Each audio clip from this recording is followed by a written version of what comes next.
First pitch of the at-bat on its way.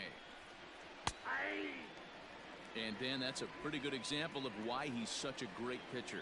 Yeah, stuff. Stuff is obviously the important key to being dominant on the mound, but it doesn't mean a whole lot if you don't have outstanding control to go along with it. But he does, and he really spotted that pitch. Behind 0-2 now.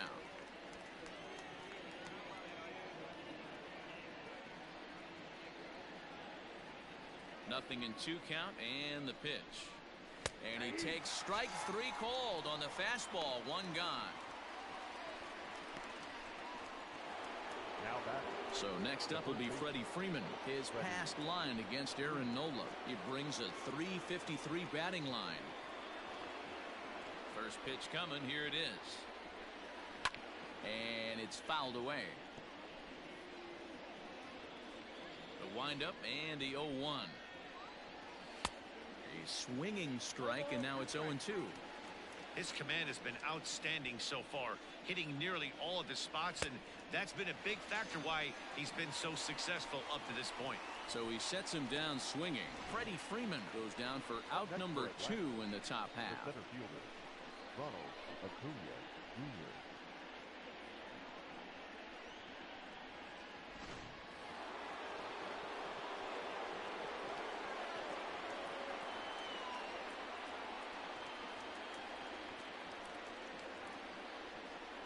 Acuna digs in now. And he fouls this one off. 0 for 2 for him to this point. Into the windup. Here comes the 0-1. Hangs on him a bit that time as it's belted out toward deep center field. Hazley retreats to the track, and he'll put this one away. So a sigh of relief as the side is retired.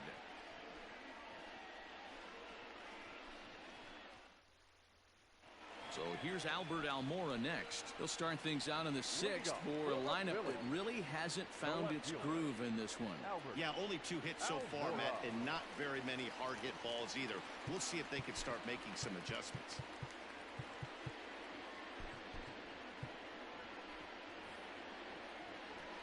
Ready to deliver. Here's the first pitch. And a check swing. Did he go around? No, says the first base umpire. It's ball 1. Now the 1-0.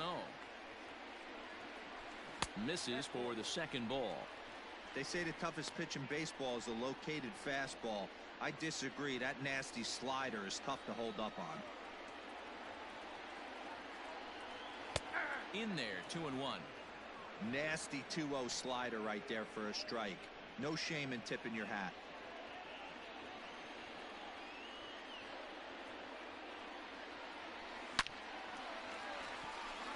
Line drive, base hit into the left center field gap. Now this gets all the way to the wall. And he'll pull into second here with nobody out. Finally, a little something for them to get excited about. Yeah, a rally can begin with the single swing of the bat, and this might be their chance right here. They've struggled to produce a lot of runs, but there he is at second base. A shot to the outfield scores him. Then who knows what kind of roll they can get on. Got to take it one good at-bat at a time.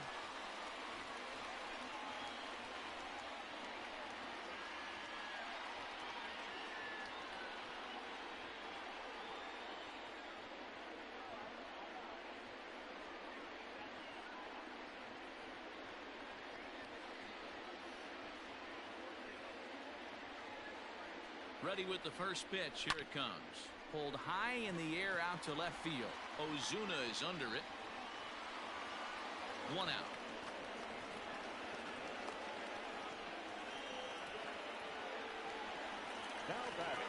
Next to dig in will be Bryce Harper, as he'll look to bring home that tying run from second with a base hit into the outfield.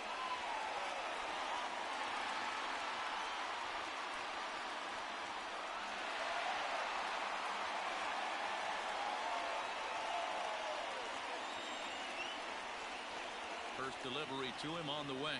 Check swing, but he held up in time. Ball 1.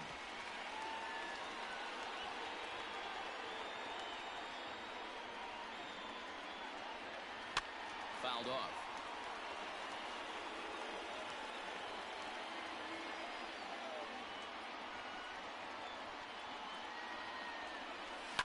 This is skied into short left center. Swanson backs up and takes care of it. 2 away. Next will be the cleanup hitter, Reese Hoskins. Runner in scoring position with 2 gone. Trying to hold the lead. Here's the delivery. A ball and no strikes. Both clubs with 3 hits in the ballgame.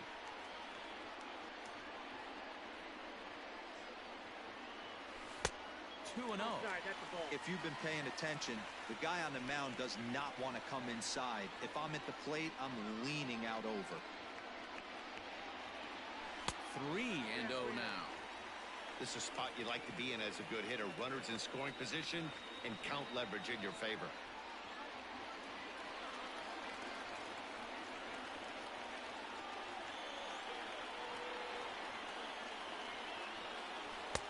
And that's finally over for a strike. That's 3 straight sliders in a row. I'd be shocked. I would be shocked if he went to that well a 4th time. I'd be looking heated. Hit out towards second.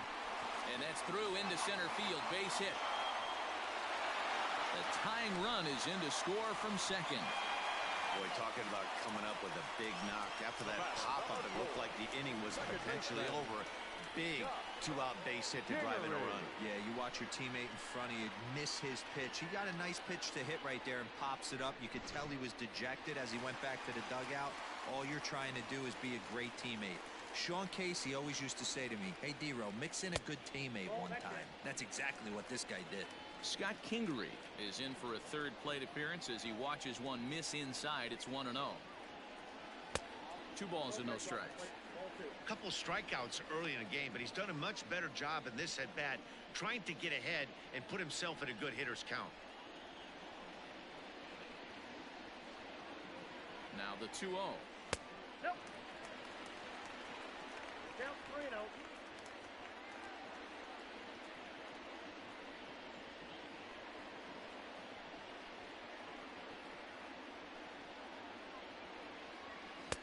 And he'll just make him throw one over here. 3 and 1.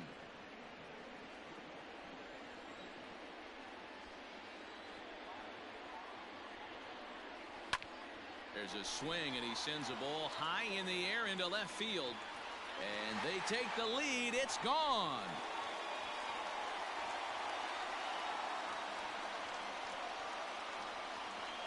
It's a 2-run shot to straightaway left. Second home run early in the year, and it gives the Phillies a 3-1 lead.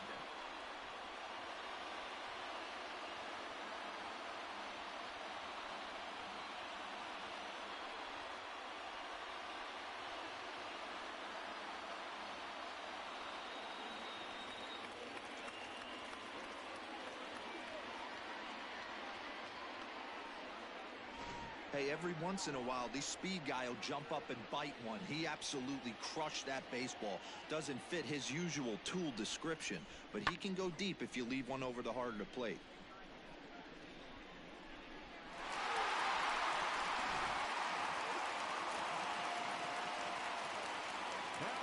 Into the box now, Bryson Stott. As the first pitch misses to him, it's ball 1. No hits to this point.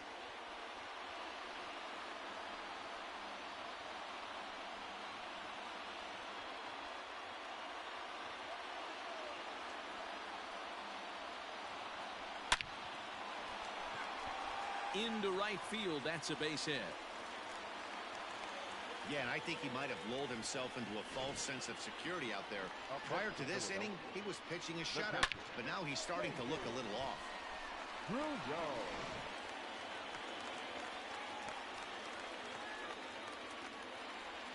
In now, Davy Grion, as the first pitch to him is in there for a called strike 1. 0 for 2 from him so far in this one.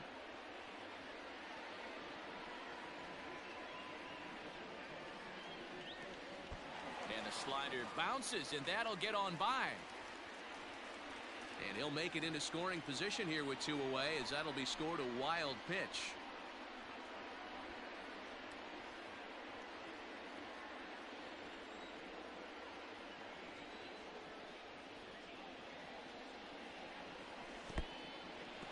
And this one's in the dirt.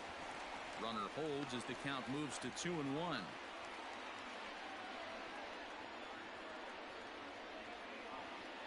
Good lead off a second there. Now the pitch. Swung on and hit deep to left center. This one has a chance. Gone!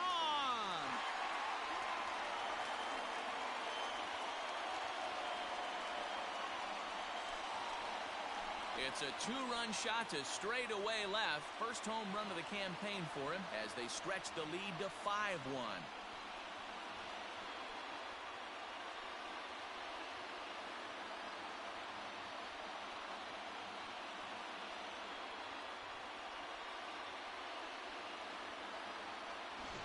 Another excellent swing right there. That's multiple home runs in the same inning. Watch yourself. You're missing over the heart of the plate. On his way out to the mound now is the Atlanta skipper, and he's going to motion for the bullpen as that'll be all for his starter this afternoon. 5 2/3 innings of work on his final ledger as he was not particularly sharp from the get-go here. Tricky Toussaint will come on out of the bullpen as he'll be appearing in his third game this season. Number 62.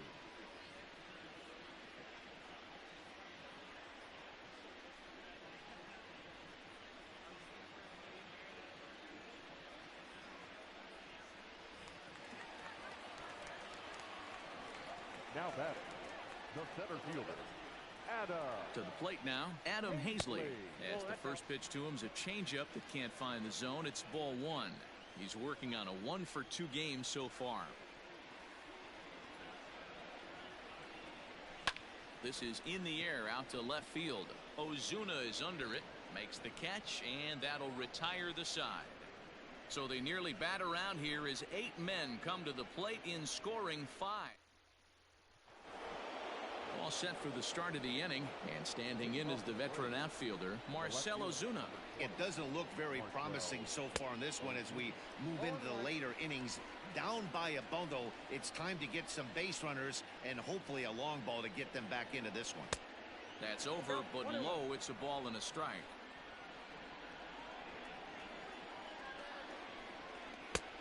Very high, 2-1. That was a tempting pitch to swing at right there. A big power guy like this really wants something that he can elevate and drive out of the ballpark. 3 balls and a strike to the Braves left fielder. A swing and a drive sent out toward the gap. But that'll hit off the wall in left center. And he's going to get to second now with nobody out. Here's the 4th hit of the game, and it's a good one. Puts a good swing on this thing, and it goes for a double. We'll see if they can build on it here. Gregory Polanco is in for the 3rd time here as he watches one that misses low. It's a ball and no strikes. Up around the letters with that one for ball 2. Clearly staying away from him in this at-bat with that runner in scoring position tells me they're trying to force him to reach for something and maybe roll over on it. Swung on and belted to right by Polanco. This one's deep. And gone up into the second deck.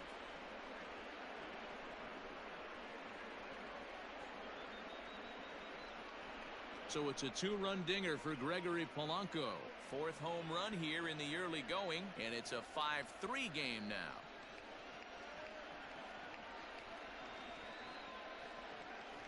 I know hindsight's 20/20, but you can't throw that pitch to that guy. Don't forget, he homered yesterday. So you know he's locked in and ready to roll up there. We'll see if he learns from that mistake. Johan Camargo.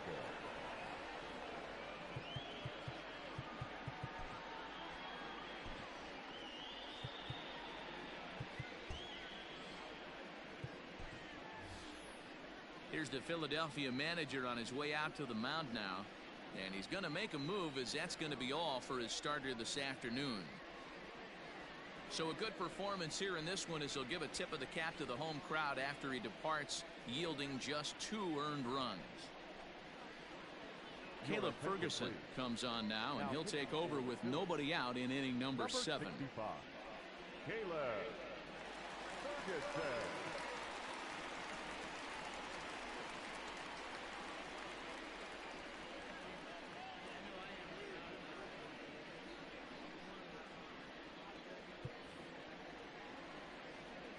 So here's Johan Camargo.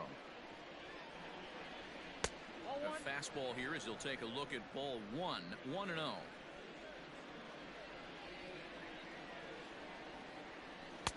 A ball and a strike. 1 ball, 1 strike. Now the 1-1 pitch. Is strike 2 swinging.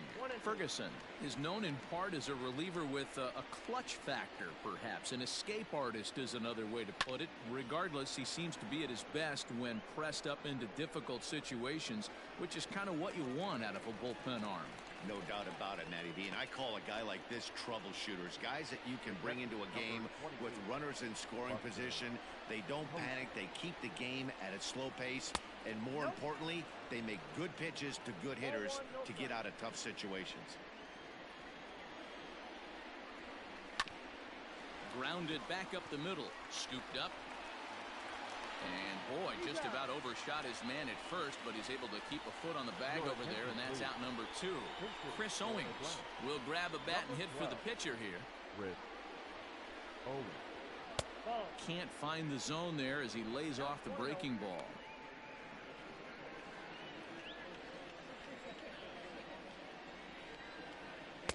Just off the outside that time, laid off for a ball.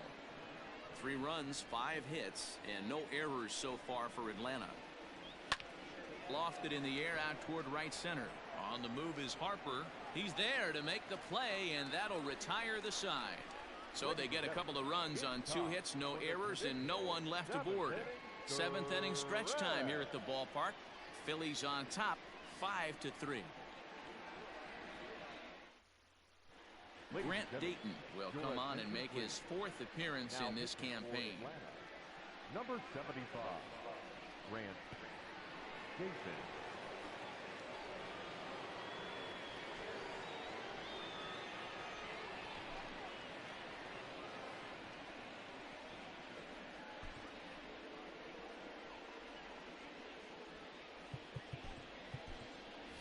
Phillip Ervin is up off the bench as he'll be asked to get something started in the home half of the 7th.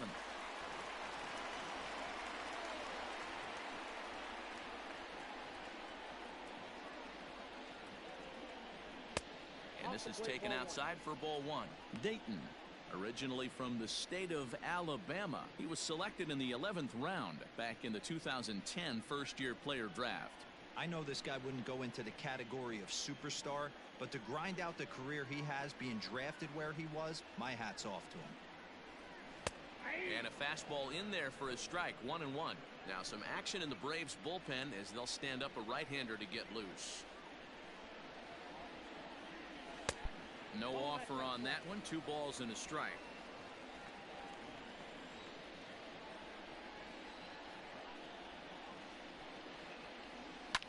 Fouled away.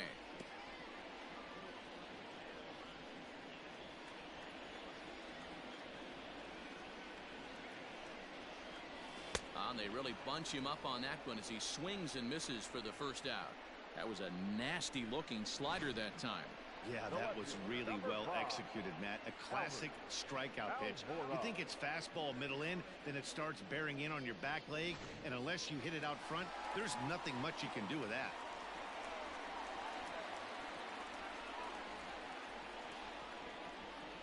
And now here's the versatile outfielder Albert Almora Jr. Ball 1 to start the at-bat.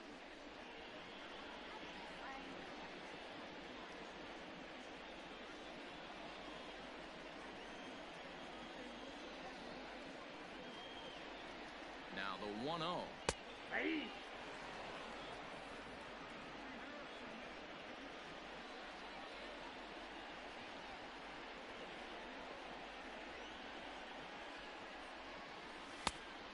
That's inside.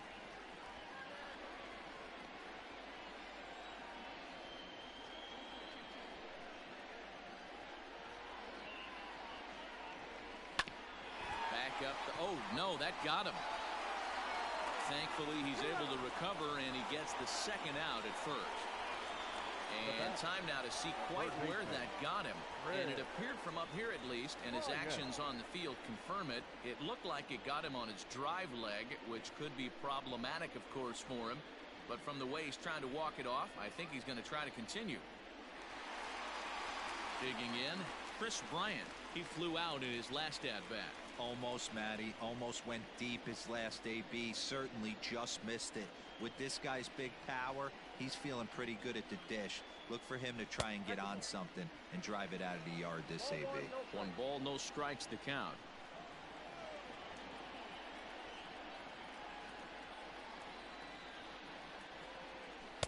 Runs outside, so it goes to 2-0 now. Bases are empty here with 2 men out.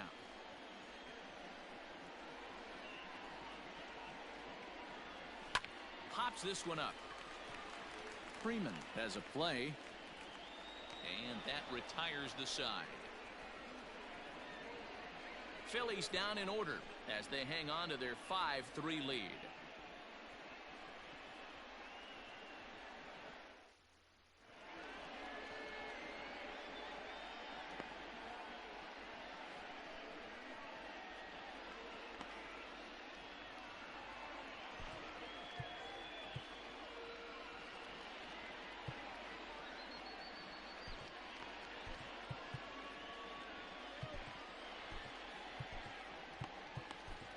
Reyes Maranta will come on in relief as he'll make his 2nd appearance of the season so far. Reyes Maranta.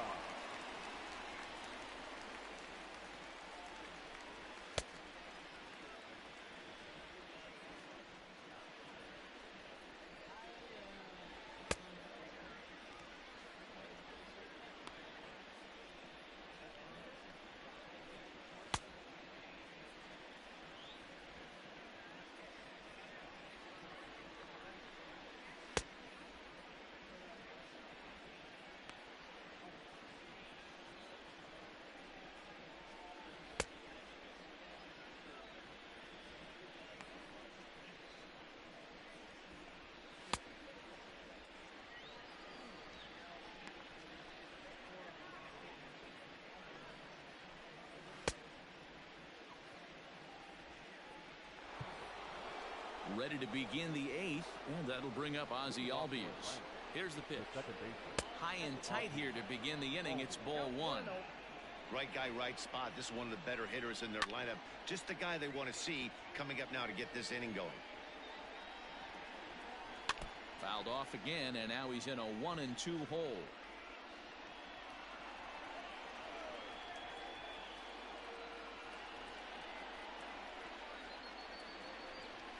And he struck out again. That's the 3rd time he's gone down on strikes in this one. Well, we've seen some really good pitching from these guys on this one. The bullpen has looked sharp, and it backed up a nice effort turned in by the starter. These days, pitching has become a full staff effort, and I've been impressed with the job these guys have done so far.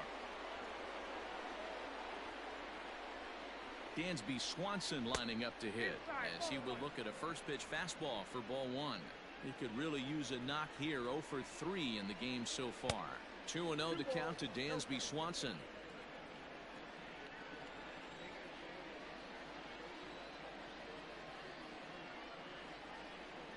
Here's the 2-0.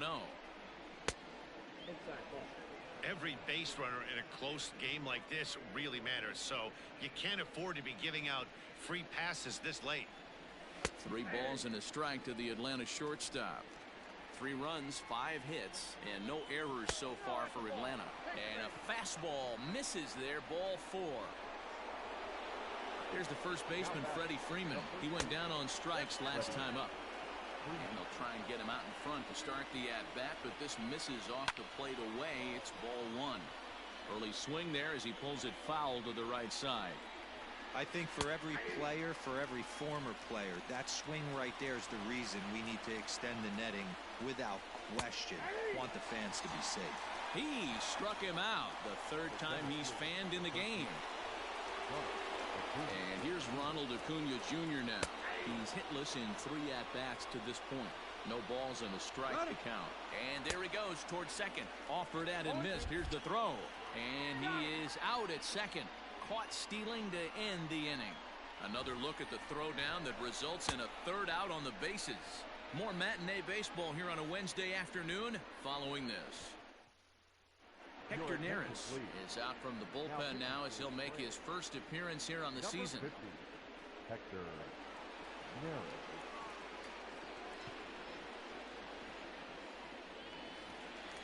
In now, Bryce Harper. It was a flyout for him in his last trip. The right fielder. Right. Here comes the first pitch. Nope. Ball one. Ball one, no strike.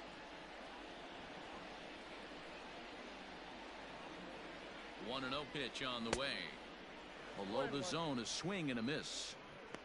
You got to be paying attention as an offense in a hitter's meeting in this situation. When you got a guy on the mound that you know the bottom can drop out of any pitch he throws, you have to elevate your sights. And there's ball two now. They're going to probably stay away from this guy. He's got so much power, you don't want to miss over the heart of the plate. But I think when pitchers try to be too cute on that outside corner, they might leak one a little bit inside, and this is where that guy would jump on it.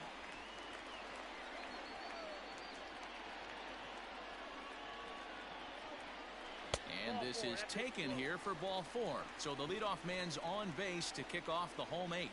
Well, he walked him on 5 pitches, but that last pitch was really good. He missed down, but only by a hair. When a hitter has a 3-1 count, he can wait until he gets a pitch he loves. So a runner at first now with nobody out. And that'll bring in a perennial MVP candidate for years to come, Rhys Hoskins. He's set. Here it comes. Popped him up. Posey is under it. One away.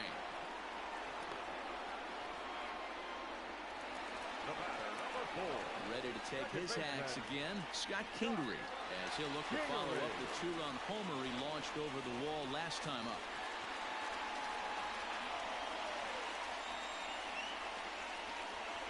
Ready to deliver. Here's the first pitch. Swung on and missed. It's 0-1. Action in the bullpen now as a right-hander begins to throw out there. Maybe trying to back him up a bit there with the fastball. Harper, base runner at first with one out. Lays off the splitter that time, and it's 2 balls and a strike. Well, those were a couple of close pitches right there in the inner part of the zone. Hitters will tell you, pitches in that location are tough to do anything with. 2 balls and 2 strikes now.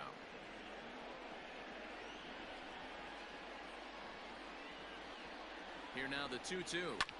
Lifted in the air toward the line and right. But this is just going to wind up being a foul ball.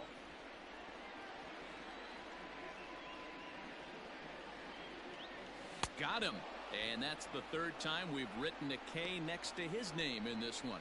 It's always nice to keep a guy that has good wheels off base, and that's just what they did right there. Big strikeout, keep that guy off the base path.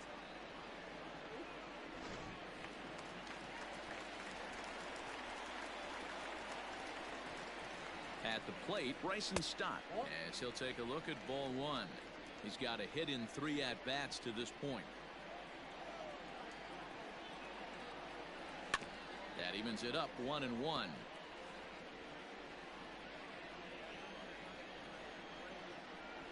Now time is barked out by the home plate umpire. 2 out with the man at first. And it's fouled away.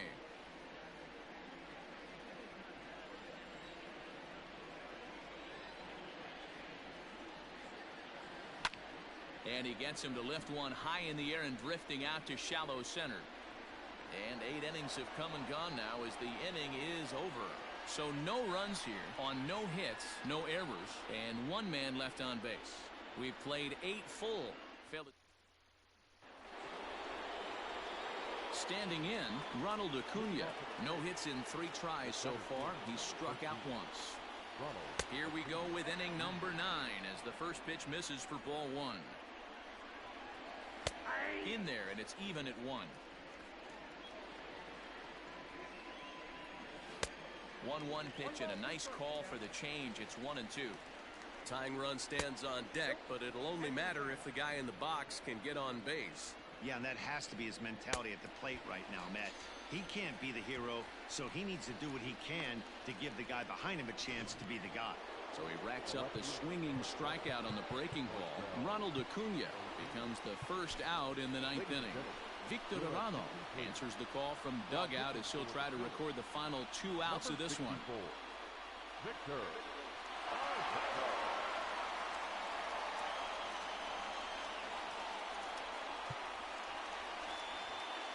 He's set and the pitch.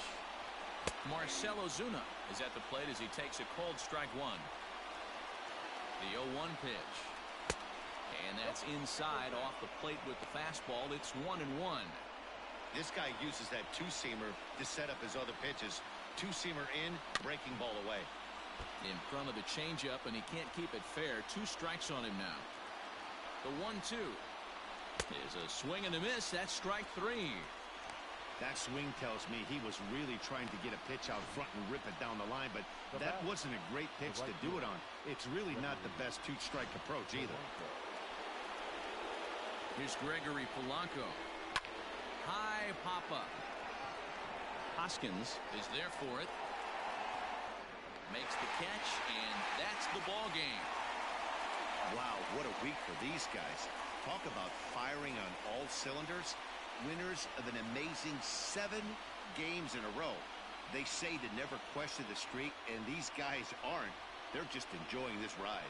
5-3 the final score in this afternoon's game. The Phils rode an important 6th inning to victory in this one. Aaron Nola earns the win, his 2nd. So that just about does it for Mark DeRosa, Dan Plesac, Heidi Wackney, and our entire crew. I'm Matt Vasgersian. You've been watching MLB The Show. For more, make your way over to theshownation.com.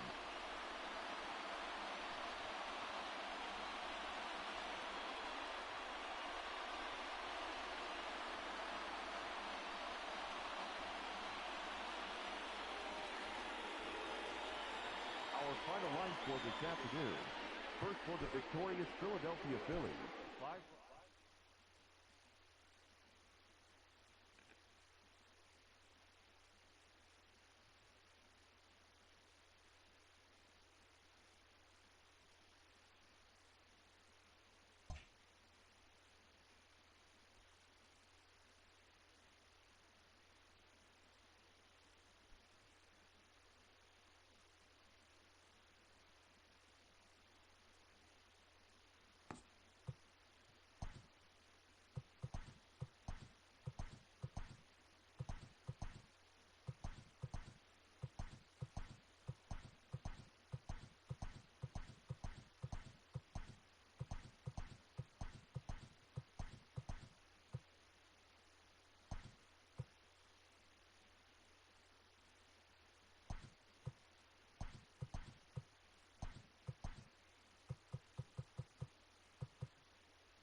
Hey there, baseball fans. Justin Allegri. The season is still young. Let's check out some of the results from yesterday. Starting off in the National League East, the Marlins knocked out 10 hits as a team as they beat the Braves in Atlanta 3-2.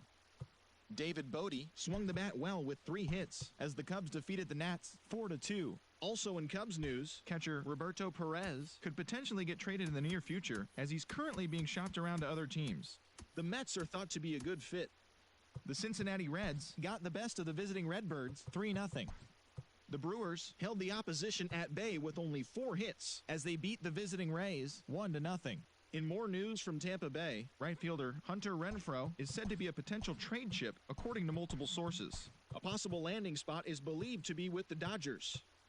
The Yankees allowed only 5 hits as a staff as they beat the O's in Baltimore 3-1. The Blue Jays pitched well, allowing only 3 hits as they grabbed the win against the visiting Royals 2-0. The Twins beat the White Sox on the South Side 6-4. In other news from Minnesota, shortstop Jorge Polanco is reportedly being made available to other teams in the trade market. Rumors are saying he could be headed to Atlanta. The Indians allowed only 5 hits in the game as they defeated the visiting Angels 2-1. The Stros combined to give up just 5 hits as they took down the Tigers in Detroit 11-2. In other news from Detroit, starting pitcher number 48 is reportedly being shopped around to other teams and could be on the move in the near future. It's possible the White Sox could be among the interested teams. In other Astros news, left fielder Kyle Tucker is being made available to other teams in the trade market, according to multiple sources. The Athletics are believed to be one of the interested parties. The Rangers had 12 hits as a team as they dismantled the A's 9-1. And that's the show. Thanks for listening in. I'll be back tomorrow with more news and updates from around the majors.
Afternoon baseball here on the show.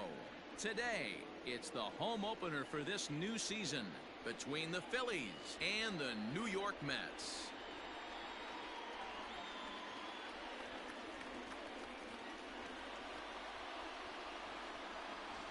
Folks around here in high spirits. Matt Vasgersian with you on a day that's been circled on their calendars since about midwinter. I'm joined by Dan Plesac. And Dan, as we get things going this season, it's pitching that has to be key if this team's going to have success. Hey, just like any team, pitching is going to be the key factor for this ball club as the year plays out.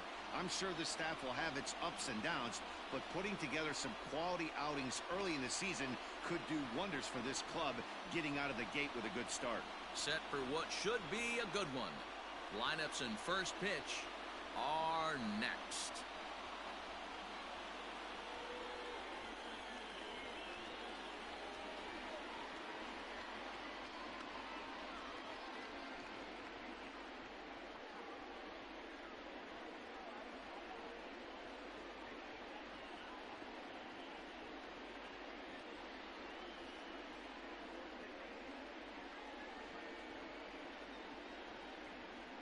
Steven Matz gets the ball for the opener in front of these hometown fans. Dan, any thoughts? Hey, Steven Matz is what they look like. Big, strong guy, 6'4", about 220 pounds. Throws from the left side, smooth gas, 93 to 95. Terrific overhand curveball, and his changeup is getting better all the time. Steven Matz is quality.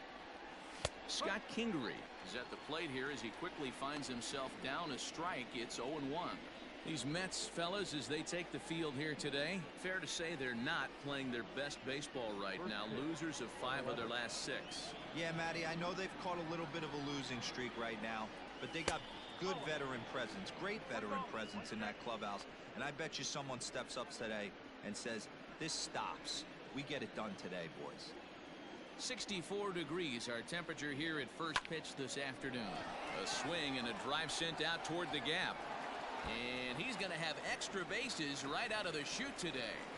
And he'll pull into second here with nobody out. Wow, that's the way to kick off a day at the ballpark right there. Leadoff hitter, and he puts the pitcher on his heels right out of the gate with a leadoff double. It's hard to get settled into a game as a pitcher when you're dealing with the runner in scoring position, one batter into the game. Here's Chris Bryant now. Lifetime numbers against Steven Matz. Just a couple of matchups, no hits and 2 at-bats.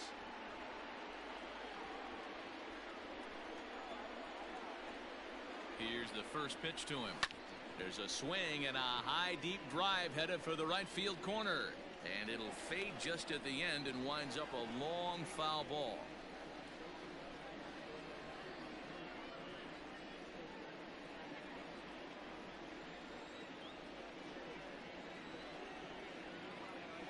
Hit on the ground toward the left. He's got it. A tag for 1, and he'll be safe on the fielder's choice.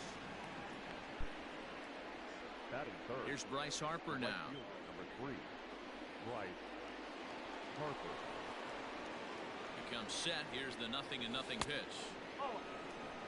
Hey, he threw that pitch with a purpose to get a double play. Good job to let it go by, though, as a hitter.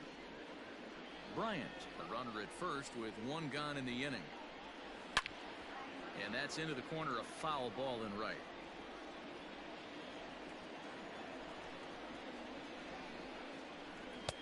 Oh, looked like he was towing an anchor there. 1-2. If he's able to dot that sinker down and away and execute that pitch all day, you're going to see a lot of weak contact, and the infield defense is going to be on its toes. And that'll get down for a base hit. Hey, there's a case of a jam sandwich right there. Not that bad of a pitch, but he's able to just be strong enough to loop that one into left field. Dan, sometimes a jam sandwich tastes much better than a rocket right at somebody.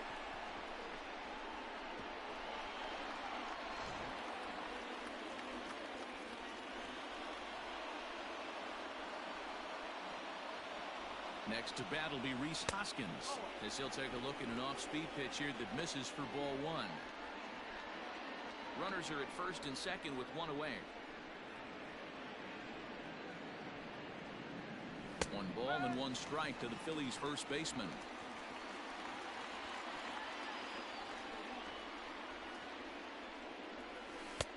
And they'll go off speed here as this pitch misses. It's 2-1. Hey, time to start making some quality pitches. He finds himself in a tough spot behind an account with guys on base. Now the 2-1 pitch. Takes a pitch for strike number 2.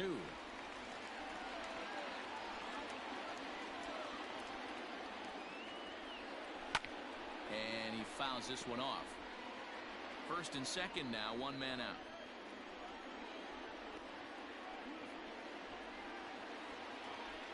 Good bite to that sinker as he gets him to swing through it for out number 2.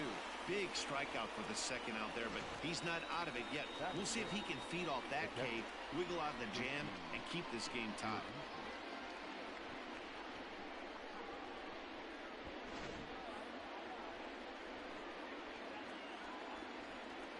Into the box, JT Realmuto as he takes a called strike on the black. It's 0-1. He's ready for his first at-bat of this early season contest.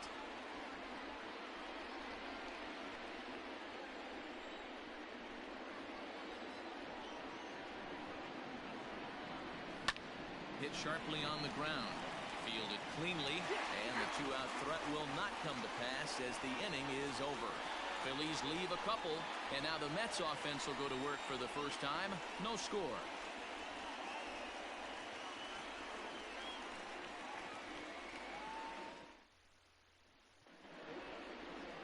Spencer Howard is ready to go as he's on the mound for the Phils. Dan Plesac, what do you got? Hey, it wasn't a great performance in his last start, but he did pitch well enough to earn the win. We'll see if he can turn in a little bit better performance in this one. And that'll bring in the former top prospect, Ahmed Rosario. He'll lead things off here in the bottom half of the first. A fastball here as he'll take a look at ball one, 1-0. Dan Dero, these Phillies, as they begin play here today, they come in unbeaten and playing well here in the early going. You know, Matty, the season's such a grind, and you fight so hard day in, day out, and you're playing against the best players in the world, so you know you're going to lose some games coming out of spring training. To get on a roll where you win 7 in a row, a week of everything coming together, that's a special feeling. He'll take it to the bag himself, and the leadoff man is gone here to start the home first. The center fielder, Travis Swaggerty. Stepping in, Travis Swaggerty. His average coming into this one is just barely over 200, so he'll be looking to turn the page on a slow start here. The windup and the 1-0 pitch. Back up the middle and in for a base hit. Pitcher went to the well one too many times. Back-to-back fastballs. Hitter was able to keep his hands through, deliver a nice line drive.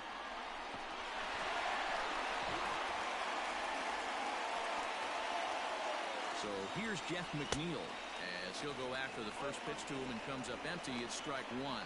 And he's definitely off to a fast start in the early part of the season. And he watches a called strike at the knees. No balls and 2 strikes. And a fastball blew it right by him, and they're 2 down. Got him with a good high fastball there. Danny, we see a lot of that pitch in strikeout situations these days. What makes it so effective? I think, Matt, what makes it such a tough pitch is you're changing eye levels. That fastball up looks so enticing to hit that you think you see that ball as a hitter. You think you can drive it, but it's really hard to get on top of that good, high, hard fastball. A ball and a strike to the Mets first baseman.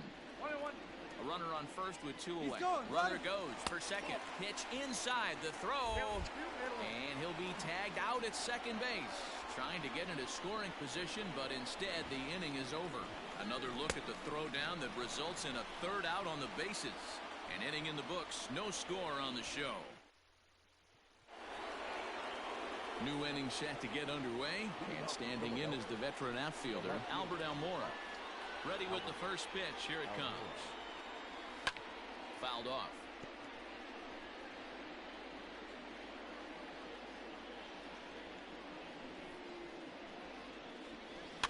Another one fouled off, and he's quickly behind 0-2.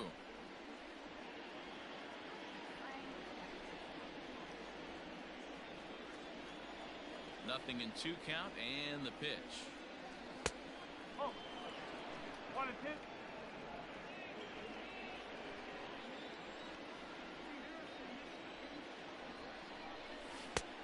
And he lays off a pitch outside as they draw even at 2-2.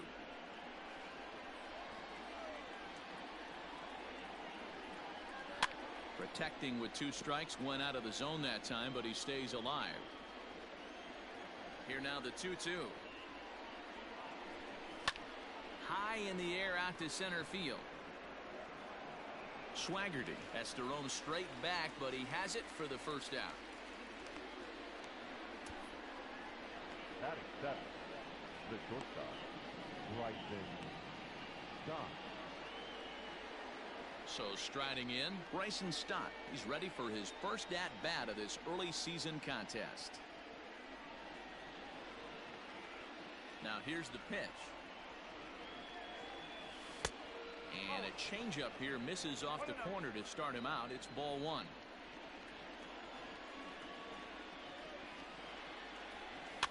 Fouled away. No score here as we play inning number 2. Outside, 2-1.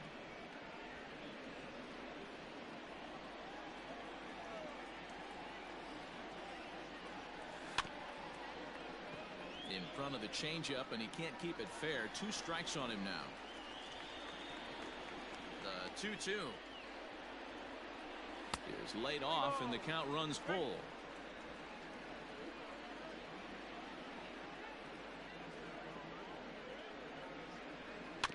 Weak grounder back to the mound.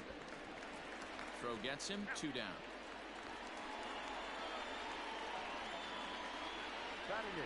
Digging in now for Philadelphia, Adam Hazley, and he is off to a dreadful start at the plate as he has not hit the ball well at all in the month of April. Ready to deliver. Here's the first pitch.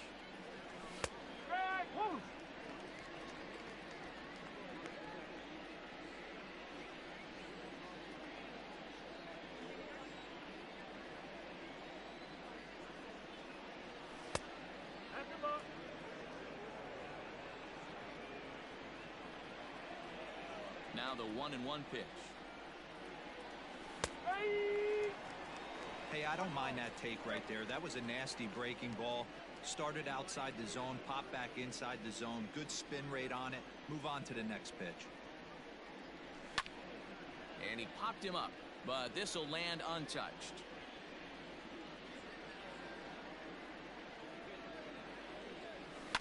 A bouncer up the middle. Throw on to first gets him, and the side is retired.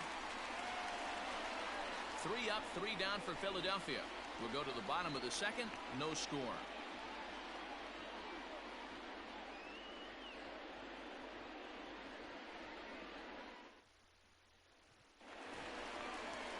Bottom of the inning now, and here comes the first baseman, Pete Alonso. The first baseman. In there for strike 1. Alonso. And now a curveball that bounces up to the plate. It's 1-1. Now here's the pitch. Hit hard towards center. That gets down, and he's got himself a base hit. So with that, the Mets have a runner aboard to get the inning underway. You know, D-Row, I'm not sure if you're one of those superstitious guys, but a 13-game hitting streak seems like a pretty good number for this guy. Yeah, that's the old baker's dozen right there. We're almost looking at 2 weeks of just sleeping like a baby. You're going to hear me reiterate this throughout this streak. I can't tell you, when you're swinging the bat like this, your food tastes better, your wife gets prettier, everything is just working. Here's a fastball that crowds him a bit, and it's 1-1. 2-1. A runner at first with no outs here. High in the air into shallow left center. Giving chase is Almora. He makes the catch. A great effort to get there and record the first out of the inning. Batting 6. The left fielder, J.D. Davis the next to bat. He's ready for his first at-bat of this early season contest. In the dirt here, and a nice job keeping it close. It's ball 1.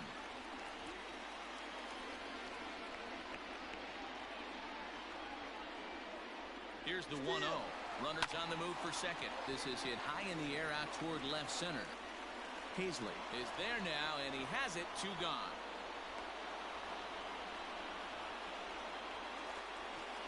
Next for the Mets, Reese McGuire, as he'll get his first opportunity in this one. Has a look, now the pitch. That's lifted the other way out to left. Waiting on it is Almora. And the inning is over. So it's no runs on a hit, no errors, and a man left. We've played 2 full, and we are tied 0-0. Next to hit will be the pitcher, Spencer Howard. 9-1-2 due up. Howard.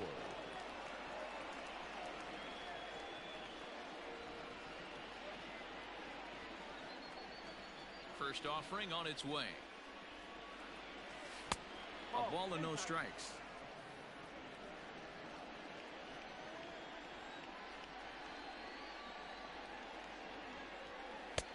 Lower part of the zone, but it's taken for a strike.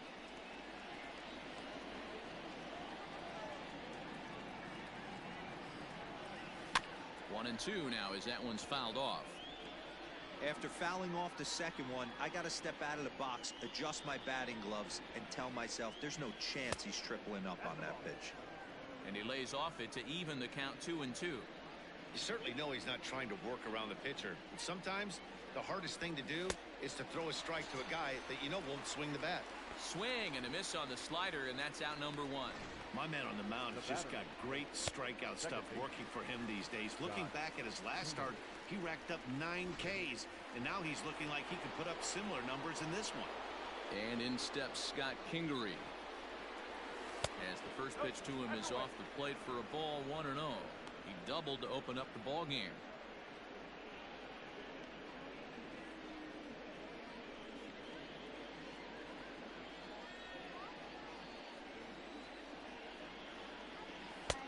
And he watches one miss outside. 2-0 now.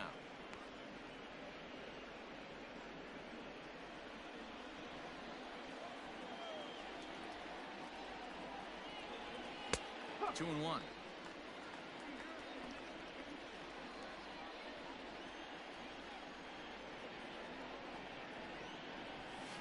And here's a pitch swung on and grounded toward Rosario at short. And there are 2 away now.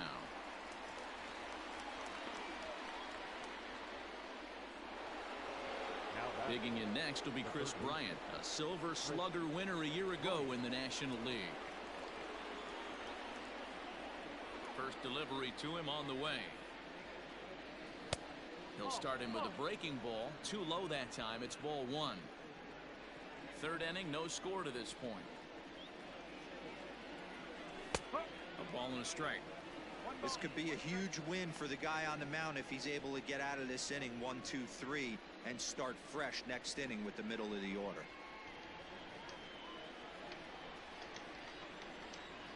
From the windup, the 1-1 pitch.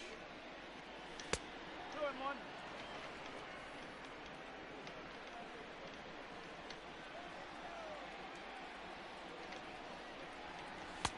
Offers it that one a little late, and it's 2-2 now. It's been more than 2 innings since this guy's allowed anyone to reach base. He looks pretty unbeatable on the bump right now. 2-2 pitch is fouled away.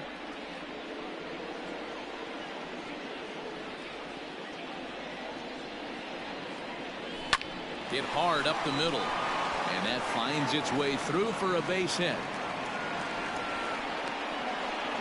Nice execution right there, Dan. Kept his front shoulder in, kept his hands inside the baseball, and ripped the base hit up the middle. And if you're a pitcher right there, you can't get discouraged. Sometimes even when you make a good pitch, the ball's going to find a hole somewhere. That one right up the middle. And Bryce Harper will dig in at the plate. He gets a shot to hit here in the inning following the 2-out single. Yeah, and that hit might not amount to much, but anytime you could extend an inning and give a guy with plenty of pop a chance to swing it, the outlook of an inning changes dramatically. Swing, line, drive. That's going to be trouble. So now they'll have 2 men in scoring position following the 2-out double. The good news for pitchers in this park is that it doesn't give up many home runs. A lot of room in the outfield. Sometimes that's the bad news as well, though, because there's a lot of space for hits to get down and to go for extra bases just like that. And that'll bring up the Sacramento product, Rhys Hoskins. 1-0 the count.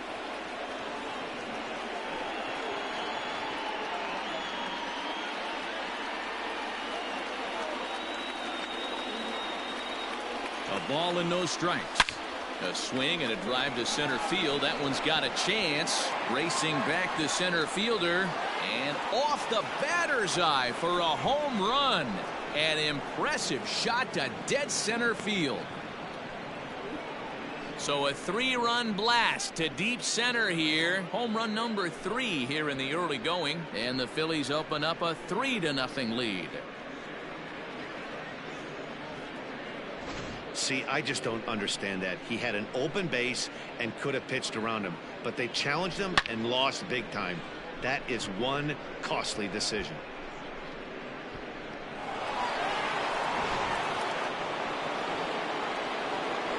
At the plate now, JT Realmuto. The catcher. As the first pitch misses to him, it's ball 1. 0 for 1 here in the early going.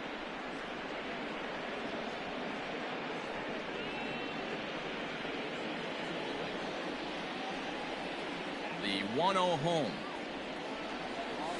is chased out of the zone for strike one. 3 runs already home here.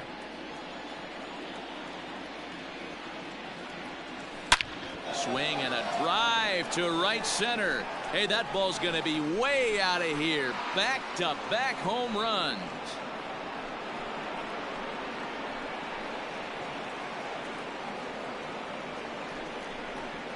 JT Realmuto with a solo shot. Second home run early in the year as the Phillies have opened things up now 4-0.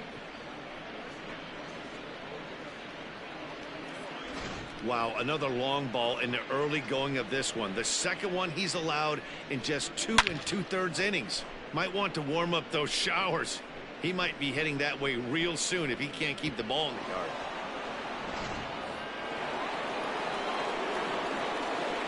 So here's Albert Almora next. As he'll come up empty there as he misses the off-speed pitch for strike one. 0 for 1 for him here in this one. Outside for a ball, 1-1.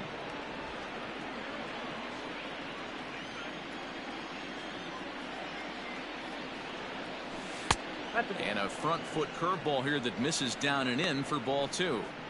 Well, I think he just kind of lost focus on the mound right there. It's clearly not going his way, and he's thinking more about that than the task at hand. And right now he needs to think about this hitter. All even now, 2-2. 4 runs here in this half inning.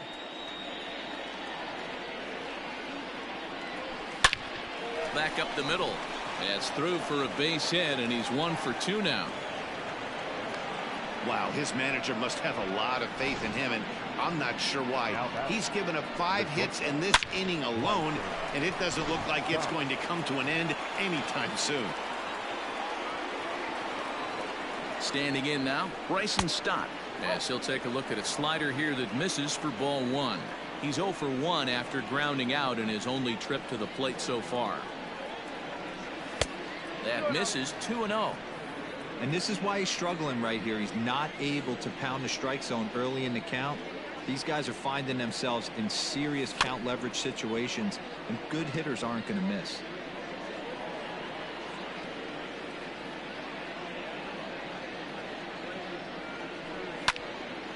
And this is drifting foul back into the stands. 2 out with the man at first.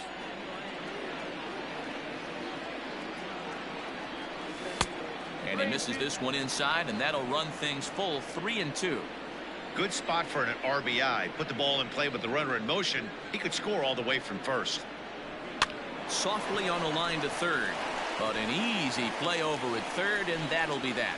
So they nearly bat around here as 8 men come to the plate, and they push across 4 runs. We'll head now to the home half of inning number 3. The Phillies lead it 4-0. Bottom of the third now, and that'll bring up the power-hitting second baseman Brian Dozier. Lots of baseball left in this one as we're still early on, but you don't want to fall too far behind. They're already down by a bundle, and one of the things you want your leadoff guy to get on and set the table for the big boys to start driving in some runs. Hazley has to roam straight back, but he has it for the first out. So 1 away in the inning, and it's time to check out the standings in the National League East to see where the Phils find themselves entering play today. Steven Matz comes on with 1 away as he looks at a ball. It's 1-0. Now here's the pitch. And a breaking ball falls in there for a strike. It's 1-1. Great pitch right there. That is a huge breaking ball. Not shocked he took it. Got to calibrate that one for a second. And the pitcher's got himself a base hit. So the lineup card turns over with 1 away following the base hit out of the pitcher's spot. Well, maybe he can take one positive from this right here with that huge base hit. I got to be honest, I wasn't even expecting him to go to the on-deck circle. The way he's been throwing the ball, scuffling a little bit, I thought maybe manager would pinch hit for him. But not so. But at least he's got the knock to fall back on. Reined in. The second for 1. Relay to first in time, and just like that, this side is retired. Mets go down quickly. They trail here 4-0.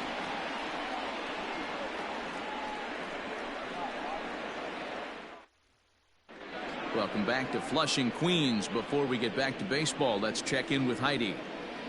Matt, I talked with Philadelphia's manager during the break about the Phillies' offensive production to this point. And flat out, he was very pleased with the quality of their at-bats. He told me it feels like every ball they've put in play has been a laser. And the numbers back that up. 6 of their hits have come off the bat at 90 miles an hour or harder, guys. Good stuff, Heidi. Thanks.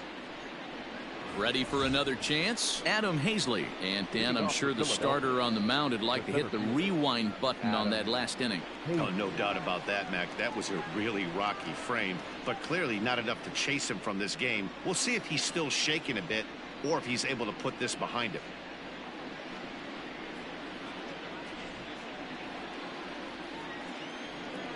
And now a pitch on the way. And he'll start the inning with a pitch that misses off the plate. It's ball 1. Well, it's been a rough one so far. 4 runs through 3 innings. It's about time to get that pitch count down or he won't be out here very long.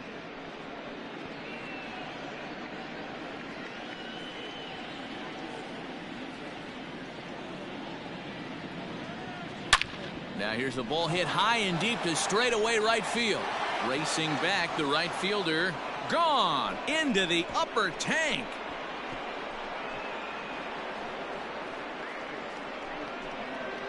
A solo shot here to straightaway right field. Second home run early in the year as they extend the lead to 5-0.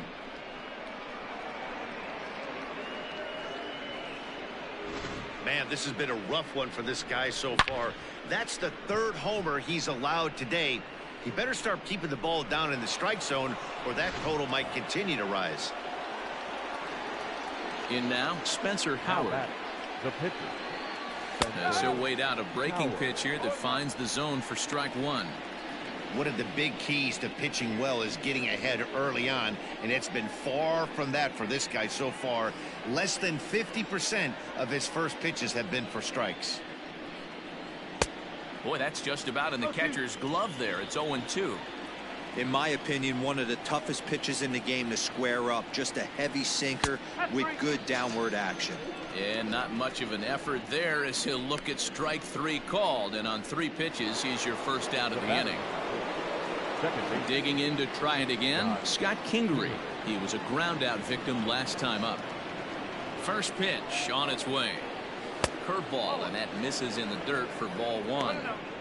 Lots of hits given up, but so far no walks. At least he's making them work to get on base. Problem is, they haven't had to work too hard.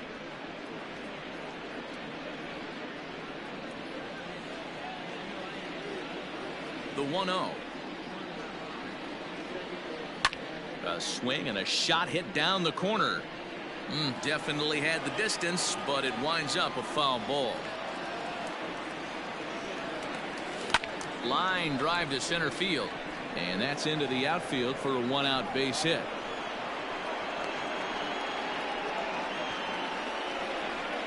Now batting, the 3rd baseman, Chris Bryant.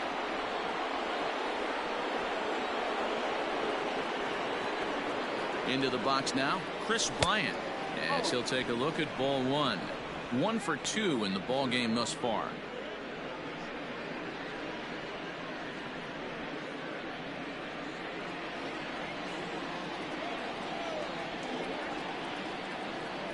The 1-0 is looked at for ball number 2. This is why I love having athleticism and speed on your team. You can tell the runner on first base is certainly messing with the mechanics of the pitcher.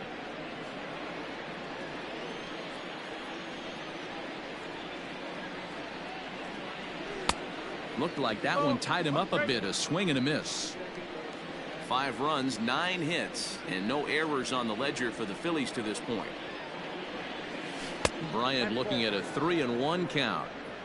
You know he's probably cheating on that inside pitch after he got jammed earlier. If you're on the mound right now, you want to try to hit that outside corner, and there's a pretty good chance you'll get him to roll over something. 3-2 now. Now the payoff pitch home. Heading out towards shallow right. In there, a base hit. And they'll have runners at the corners following the 1-out single. That's pure pitch recognition right there. He's able to get the front foot down, backdoor breaking ball, and drive it the other way. That's the kind of thing that fires me up. Now the New York manager's up off the bench on his way to the mound, and it would appear he's seen enough of his starter this afternoon. So he'll exit here this afternoon to a smattering of boos after what can be described as really a subpar performance. David Peterson answers.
again here in the fourth as they didn't get the outing they were hoping for from their starter.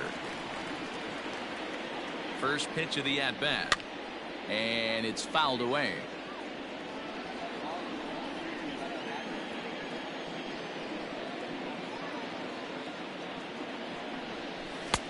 And it's 1-1. Runners are at first and third, one away.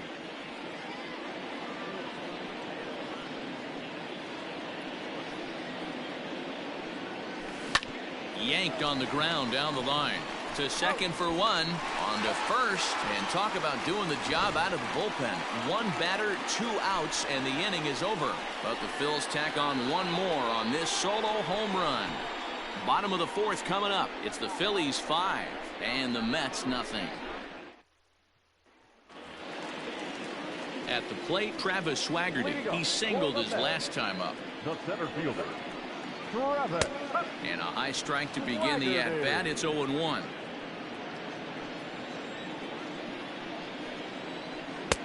Fastball just misses. That's ball 1.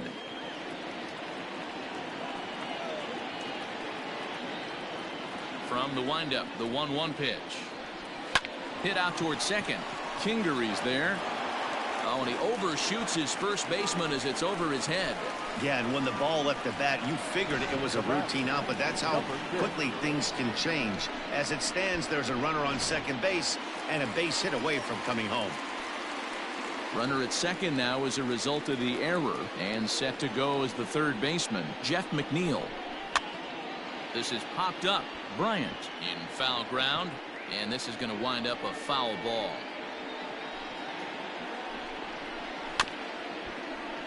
Just a bit late, and he's fallen behind 0-2. No runs, 3 hits, and no errors on the Mets line score so far. Now a foul tip straight into the catcher's glove, and he's able to hang on to record the first out of the inning. Now batter, first baseman. A man at second with 1 down, and up steps the power bat of Pete Alonso. On the move is Harper. He tracks it down and makes the play to record the second out. So a runner in scoring position with 2 men gone. And up next, the left-handed hitting Michael Conforto. 0-1 the count. And this one's in the dirt, but it won't skip away far enough for the runner to advance. 2 out here and a runner at second. Starts to go around, but the home plate umpire says he held up ball 2. Maybe a little jumpy there as he swings through the fastball. Hey, that's a well-executed pitch right there. That might have started middle, but you saw it breaking away to that outer part of the zone. This left-handed batter right here has got 2 decisions to make. Is he going to ground out to second base all day, or is he going to drive the ball the other way? Ball 3. 3-2 now. Some pitchers fall into the trap of giving in on 3-2 because. And he tries for the backhand reach at third, but he gets by the glove down the line. The tag, and he's out going for second. But 1 run does come in to score on the play before the inning comes to an end. Mets forced to settle for 1 here in the inning. On to the top of inning number 5 we go. Phillies lead this one 5-1. Trying to pick things up where we left off, Rhys Hoskins. He had that big 3-run homer in his last appearance. Here's the first pitch to him. And he fouls this one off. Into the windup. Here comes the 0-1. Line to the right side. And that's a base hit, so the pressure's on to open up the inning. There's another line drive leadoff single right now. I mean, they've had an unbelievable scouting report on these pitchers today. They are finding barrels. They are not trying to do too much. Guys are staying in the big part of the field and hitting everything on the screws. At the plate, JT Realmuto, as he'll swing and lift a fly ball to right center. Now a reach, and he takes a tumble here, but hangs on for the first out. So striding forward now, Albert Almora. It was a single for him in his last at-bat. First pitch of the at-bat on its way. It's a 5-1 game here in inning number 5.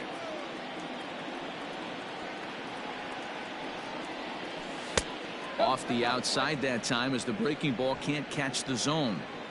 Oh, that's a nasty breaking ball right there. Backdoor slider, just missed the corner. As they say, that's a Hall of Fame pitch. Tried to hold up there. Appeal down to first and no swing. It's ball 2.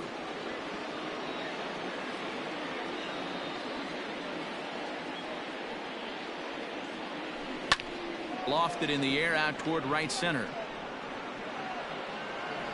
Conforto is over to his right as he puts this one away. 2 down.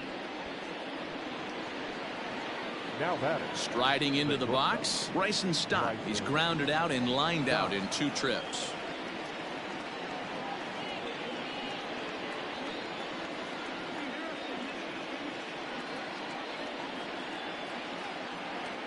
Ready to deliver. Here's the first pitch. High in the air out to center field. And he'll get there in plenty of time to put this one away, and that ends the inning. Phillies strand 1. They lead this one, though, 5-1.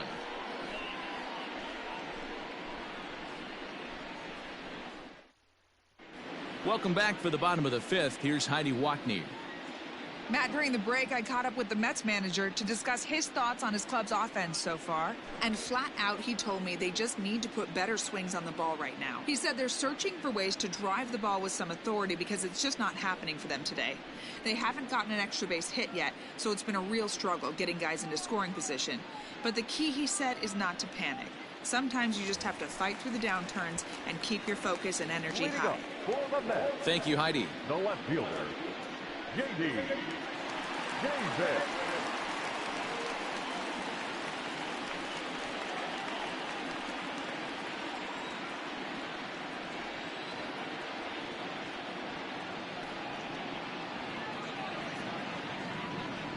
First pitch on its way. Now here's one hit in the air to the right side. And nope, this one falls, so he'll get another shot.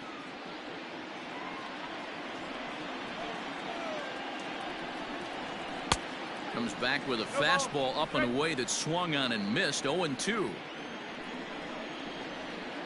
And he'll try and tempt him with one in the dirt, but he'll hold back here. It's 1-2. Now here it comes. In the air to right center. Harper giving chase. He gets there to make the play for the first out of the inning. Digging in for his second at-bat, Reese McGuire. He flew out in his last at-bat. Here's the pitch. No, that's the ball. 1 ball, no strike. Now the 1-0. That's ball 2. 2-0.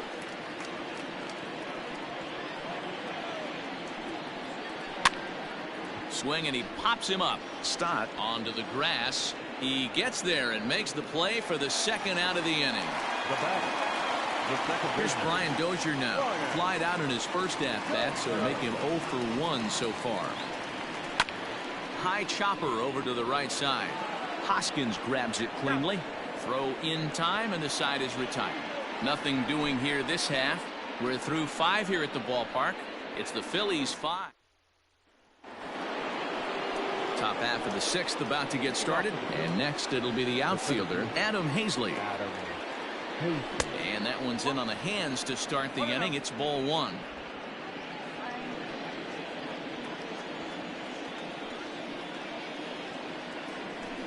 And he gets around on one and hits it high and deep to straightaway right. He's through first and hustling for second, but that'll be off the right field wall. And he's going to get to second now with nobody out. He's not going to complain, but he was thinking what the rest of us were thinking when that left his bat. Home run number 2. Didn't quite have enough, so he has to be content with a double. So now to the plate, Spencer Howard. As he runs up to bunt but can't make contact. That's strike 1.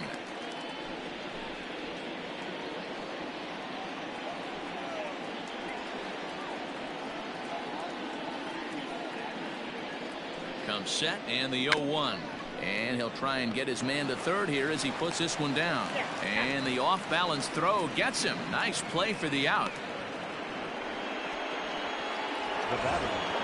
So the Phillies batting order turns over and set to go. Scott Kingery so far 2 for 3 in this one. Here comes the first pitch. Swing, line drive. That's going to be trouble.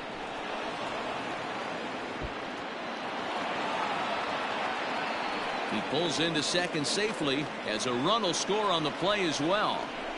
So much of this game is situational hitting, guys. Nice job there. Yeah, you've got to find a way to pick your teammates up when you're given the chance, and he doesn't try to do too much right here. He just takes what's there. Safely on second, and his buddy is high-fiving teammates in the dugout.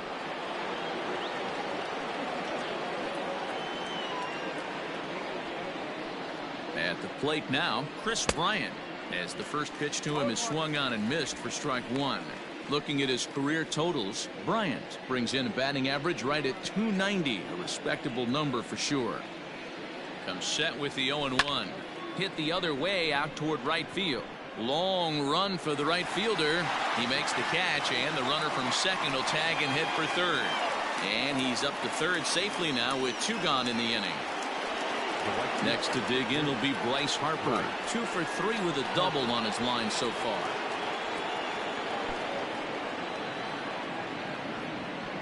Ready with the first pitch. Here it comes.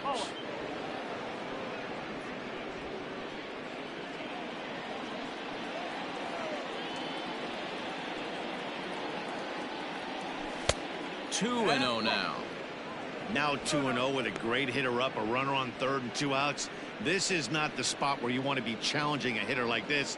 This is where you have to pitch very careful.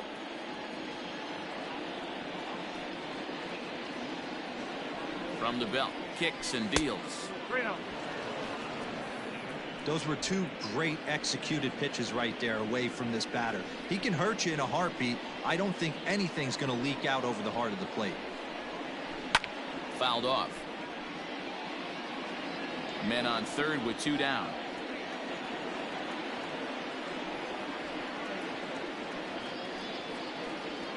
That's down low. It's ball 4. And they're at the corners now with 2 away. The first baseman, number 17, Reese. Striding in, Reese Hoskins. And they're runners at the corners now.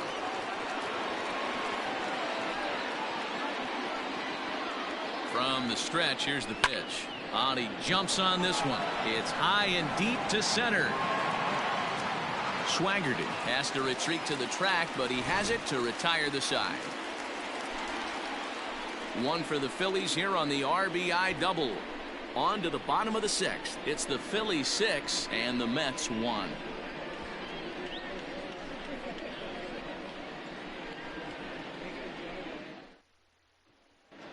David Valenzuela is going to come off the bench as he'll be asked to lead off the bottom of inning number 6.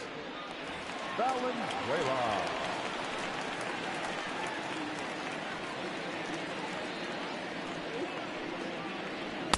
First pitch is a slider down low. It's 1-0.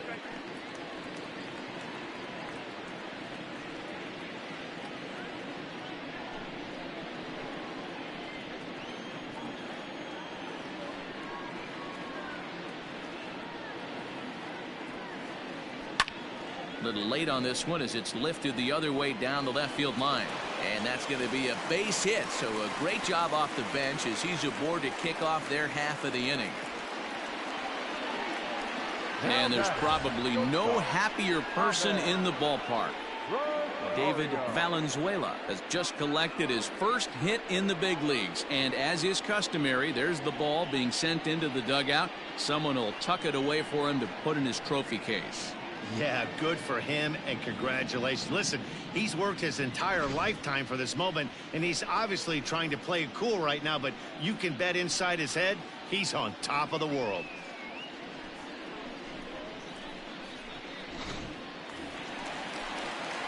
Now back to the top of the Mets order, digging in, Ahmed Rosario, 0 for 2 on the afternoon so far. All you want is the leadoff man to get on to start a big inning, maybe get a big rally going to claw your way back into this ball game. Nobody out, runner on first. 1-1 to the Mets leadoff hitter. 1-1. 2 balls and a strike to Ahmed Rosario. Well, it's been a good outing so far, but he hasn't really racked up the strikeout totals that you might think, Dan.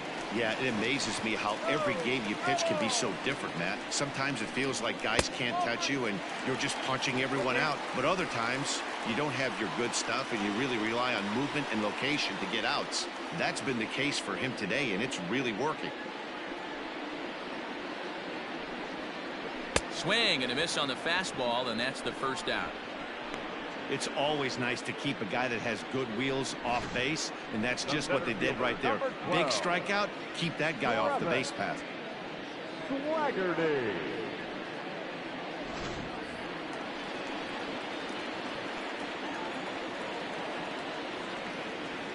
To the plate now, Travis Swaggerty, as he swings and misses at a first pitch fastball. 0-1.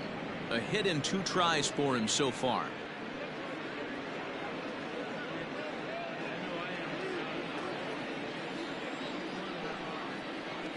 Ready with the 0-1 pitch. Pulled high in the air out to right field. Harper has a read on it. He hauls it in without any trouble, and there are 2 away. Coming to the plate now, Jeff McNeil. He's 0 for 2 in the ballgame so far.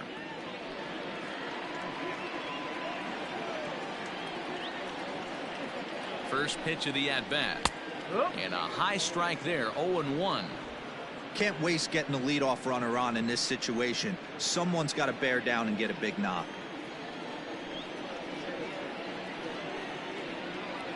Here's the 0-1. No, that's a ball. That's not an easy pitch to do anything with, right? 96 miles an hour in on the hands. You almost have to be looking for that pitch to be able to do anything with that. Still 1-2. A runner on first with 2 away. And a slider's in the dirt as he lays off it for a ball. This is a fun guy to watch when he's up there. Really battles. Doesn't take any pitches off. He's a grinder. Always seems to make it difficult on the opposing pitcher. Here comes the payoff pitch. Pulled toward right center field. And that's into the gap and should be extra bases.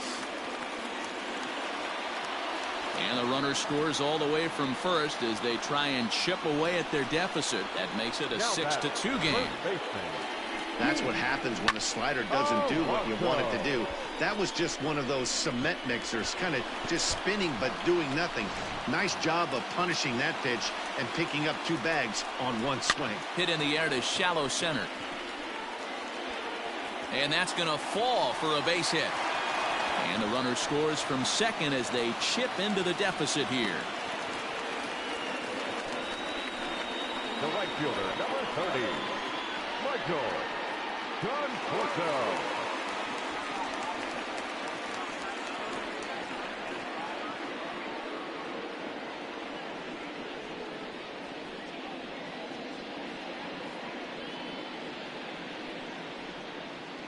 Standing in now, Michael Conforto, as he'll take a look at a high strike that time. It's 0-1. A hit in 2 at-bats for him at this point in the ballgame.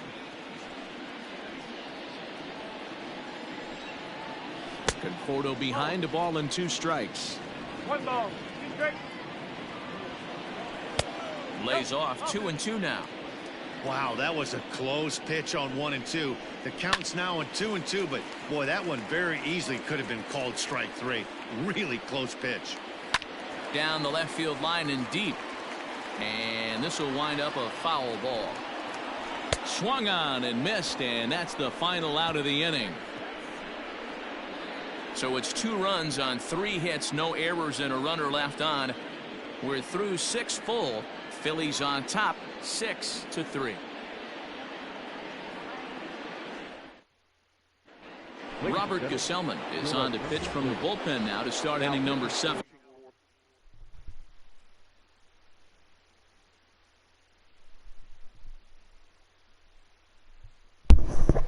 All right.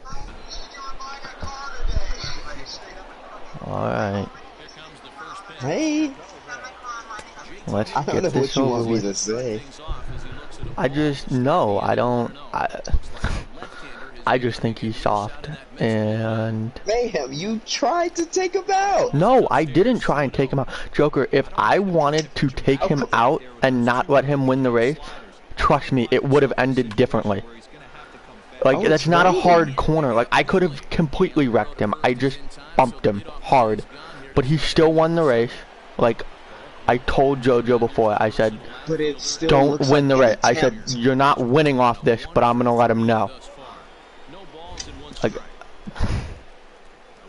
Mayhem, he could have easily, like, after you hit him, just full throttled the wall and acted like you just blatantly took him out. nah, I didn't hit him that hard. On his screen, it's harder than I hit him on my screen. I mean, I can go get the clip, but I can't defend you because you know that's not something that's okay.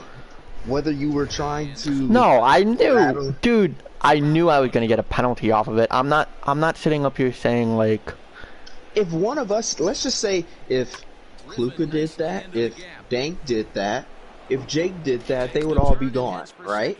So why wouldn't it be the same if a new person did that? Oh, because it's their first time? That's still unacceptable for an experienced league racer to do something like that, let alone a league racer in general. Right? Well, sorry, my sister came in my room, so I had to go. No, okay. Kluka and Dank is different because if you already have a penalty for something like that, it's a different standard. That's the point. If whether they're new or whether it's their first time doing it or not, experienced league racers should not be doing that. Because how are you? Because if someone did that, if someone did something like that, suspension, sure. Kicked from the league, it's not even, I mean, you can call it what you want. It's aggressive driving. I didn't wreck him. Nobody wrecked. I just sent him up the track. It looks intentional. If you're broadcasting a race in I intentionally whacked him in the bumper.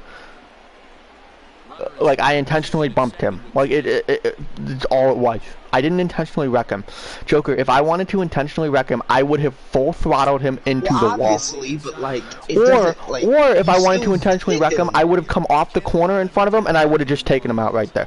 But I didn't do either one of those things because that's not what the point of it was. So don't say it's an intentional wreck when it's not. Is it an aggressive? Is it an aggressive move? Oh, you bet it is. Did I know I was going to get some sort of penalty for it? Oh, I knew that. I just thought a ban from the league was super soft. I thought that was super soft. Well, you are. There was no discussion about it afterwards. Listen, because you're acting like this is your first rodeo with him in an argument. This is not your first. It's the first time it's got. It's the same thing with you and Kluka. If Kluka did that to you, he would be gone because you don't really like him, right? So it's the same thing. It's the same thing. If Kluka did that, it would be because he already had a penalty, but we would all have to vote on it. I mean, like, I wouldn't just. No, that is the point. The point is that I wouldn't have just gone rogue and banned. You guys already have some tensions from past events. So of course he's gonna try and do he's gonna like take every little thing as seriously as possible so you can leave. That's not my fault, that's his fault. It's the same thing with like you and Jake, right? If Jake leaves again, he's done from the league, right? It's the same thing. Because those are the league rules. Like, that's just following the rules. I don't understand what your argument, like, so, are you arguing that I should have been banned? Like, that's your argument, is that you believe the ban was fair? No. My argument is that you should not be doing this as a league owner and think it's okay. Look, but that's not, I realized that what I did was wrong. In the moment, we were all hot. I was hot, JoJo was hot. I mean, everybody in the party was pissed. And in the moment, I was pissed, and then my sister came in my room, and I literally, because I was just tired of the game, pulled over, and that's how I lost all the time. Like, I legitimately spun out, and then my sister came in my room, and I just stayed on the side. And then I looked up in my mirror, and I was like, oh, it's the last lap. I'll just, like, I'll just drive kind of in front of him. Maybe he'll make a mistake. Like, I knew I was in his head. I was like, maybe he'll make a mistake, but I wasn't going to touch him. I was just going to let him pass me. Like, if anything, I was actually going to go on pit road. Like, if you go look at it, I'm running the top of the track through the corner because I was going to go on pit road, and then he just full throttles me through the dirt. And I was like, oh, okay, like, I've already let you off with enough things. If you're going to do that, like, I'm not letting that just go. And I was like, I don't care if I get a 10 or a 15-point penalty or black flagged from the race or something because of it. I was like, that's not what I'm racing for anyway. And then we were all hot. I took a day. I slept it off. Whatever. I woke up. It's just a game. Who cares? So I apologized to him today.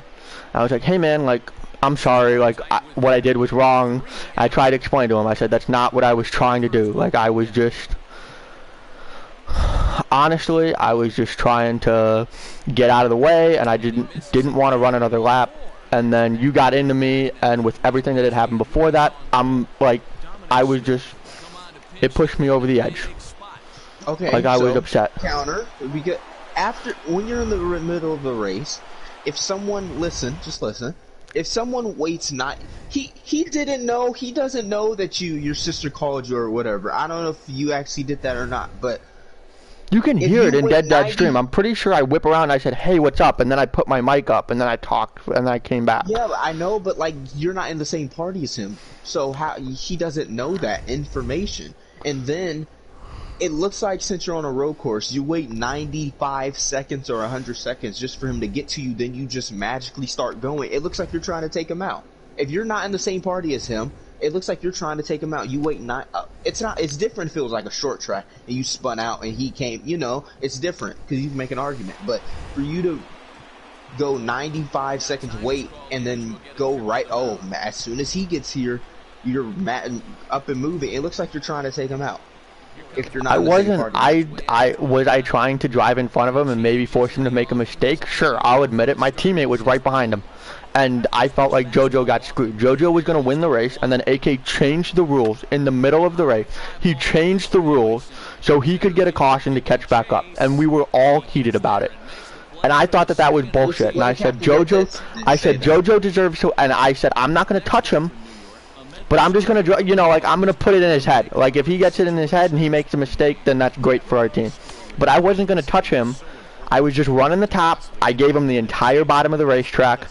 And I was just going to go into pit road. I was going to go a lap down and not have to do another lap. And then he full throttle. You can see it in his clip. Is the funniest thing. In his clip, you can see him full throttle me. You're a lap down. I would do the same thing he did there. Like, why are you trying to well, if you did that to me, I would do the same thing to you into the corner. Like, it's not about me and him. It's about the principle of it. Like, if you did that, this is exactly my New Hampshire point. When I raced Riley for the New Hampshire win, he raced me clean, and I didn't touch him on the way back. I could have sent him, but I didn't, because I was like, you know what? Like, dude, he raced me clean. On fresher tires, he didn't use me up. Like, there was respect there. If Riley would have run me up the track in 1 and 2 at New Hampshire, or he would have banged me up into the wall, I would have sent him into 3 and 4. Because it's just a mutual respect thing. It wasn't even close enough for him to need to do that. He could have easily just rolled off. Like, he full throttled me through a corner, and I was like, that's stupid. Besides him walling me multiple times, and the thing under the yellow flag where he just sends me off the track and tried to send me to the back for what? Well, I think I saw that. I think you were trying. I think that was kind of like, okay, like, you're trying to. He was overreacting. He was overreacting because he hates me. In his head. I don't think you should have done that. Where it's like, oh, he failed to maintain speed. It was a joke. How many times have we made that joke? You kept going with it, though. I said, oh, he failed to maintain speed, and everyone's laughing. I'm going to say, okay, I'm going to... You went by him. Everybody went by him. The car 3 rows behind me went by him. That's how slow he was going. And I said, oh, he's going to give up his spot, and I just faked. Like, I was going to go down there. Like, I just went below dead, and I said, oh, this is my spot now. And then I came back up, and he just drove me off the track. I was like, chill out, bro. It's not that deep. Like, that was so petty and stupid to me. that he even felt the need to do that. Well, I don't know, but And I just no. My point is, I kick him. I hope you don't kick him because that would really make. No, I didn't threaten to kick him. I said, look, if I was like you, and I was just petty and I let my grudges just overwhelm me, I would kick you from the league for kicking me from your league for no reason. Like for an unjustified, then I would just do the same thing to you. But I'm not going to do that. I said I don't, like, that's not how I am. Like, it's not that deep to me. So, like, don't worry about it. Like, I'm going to, your spot in this league is your spot in this league. Like, I don't, you know, whatever. Like, I don't care enough for that to happen. My point to him was just that he was being soft and he was doing too much. Like, that was all the argument was really about. I was like, I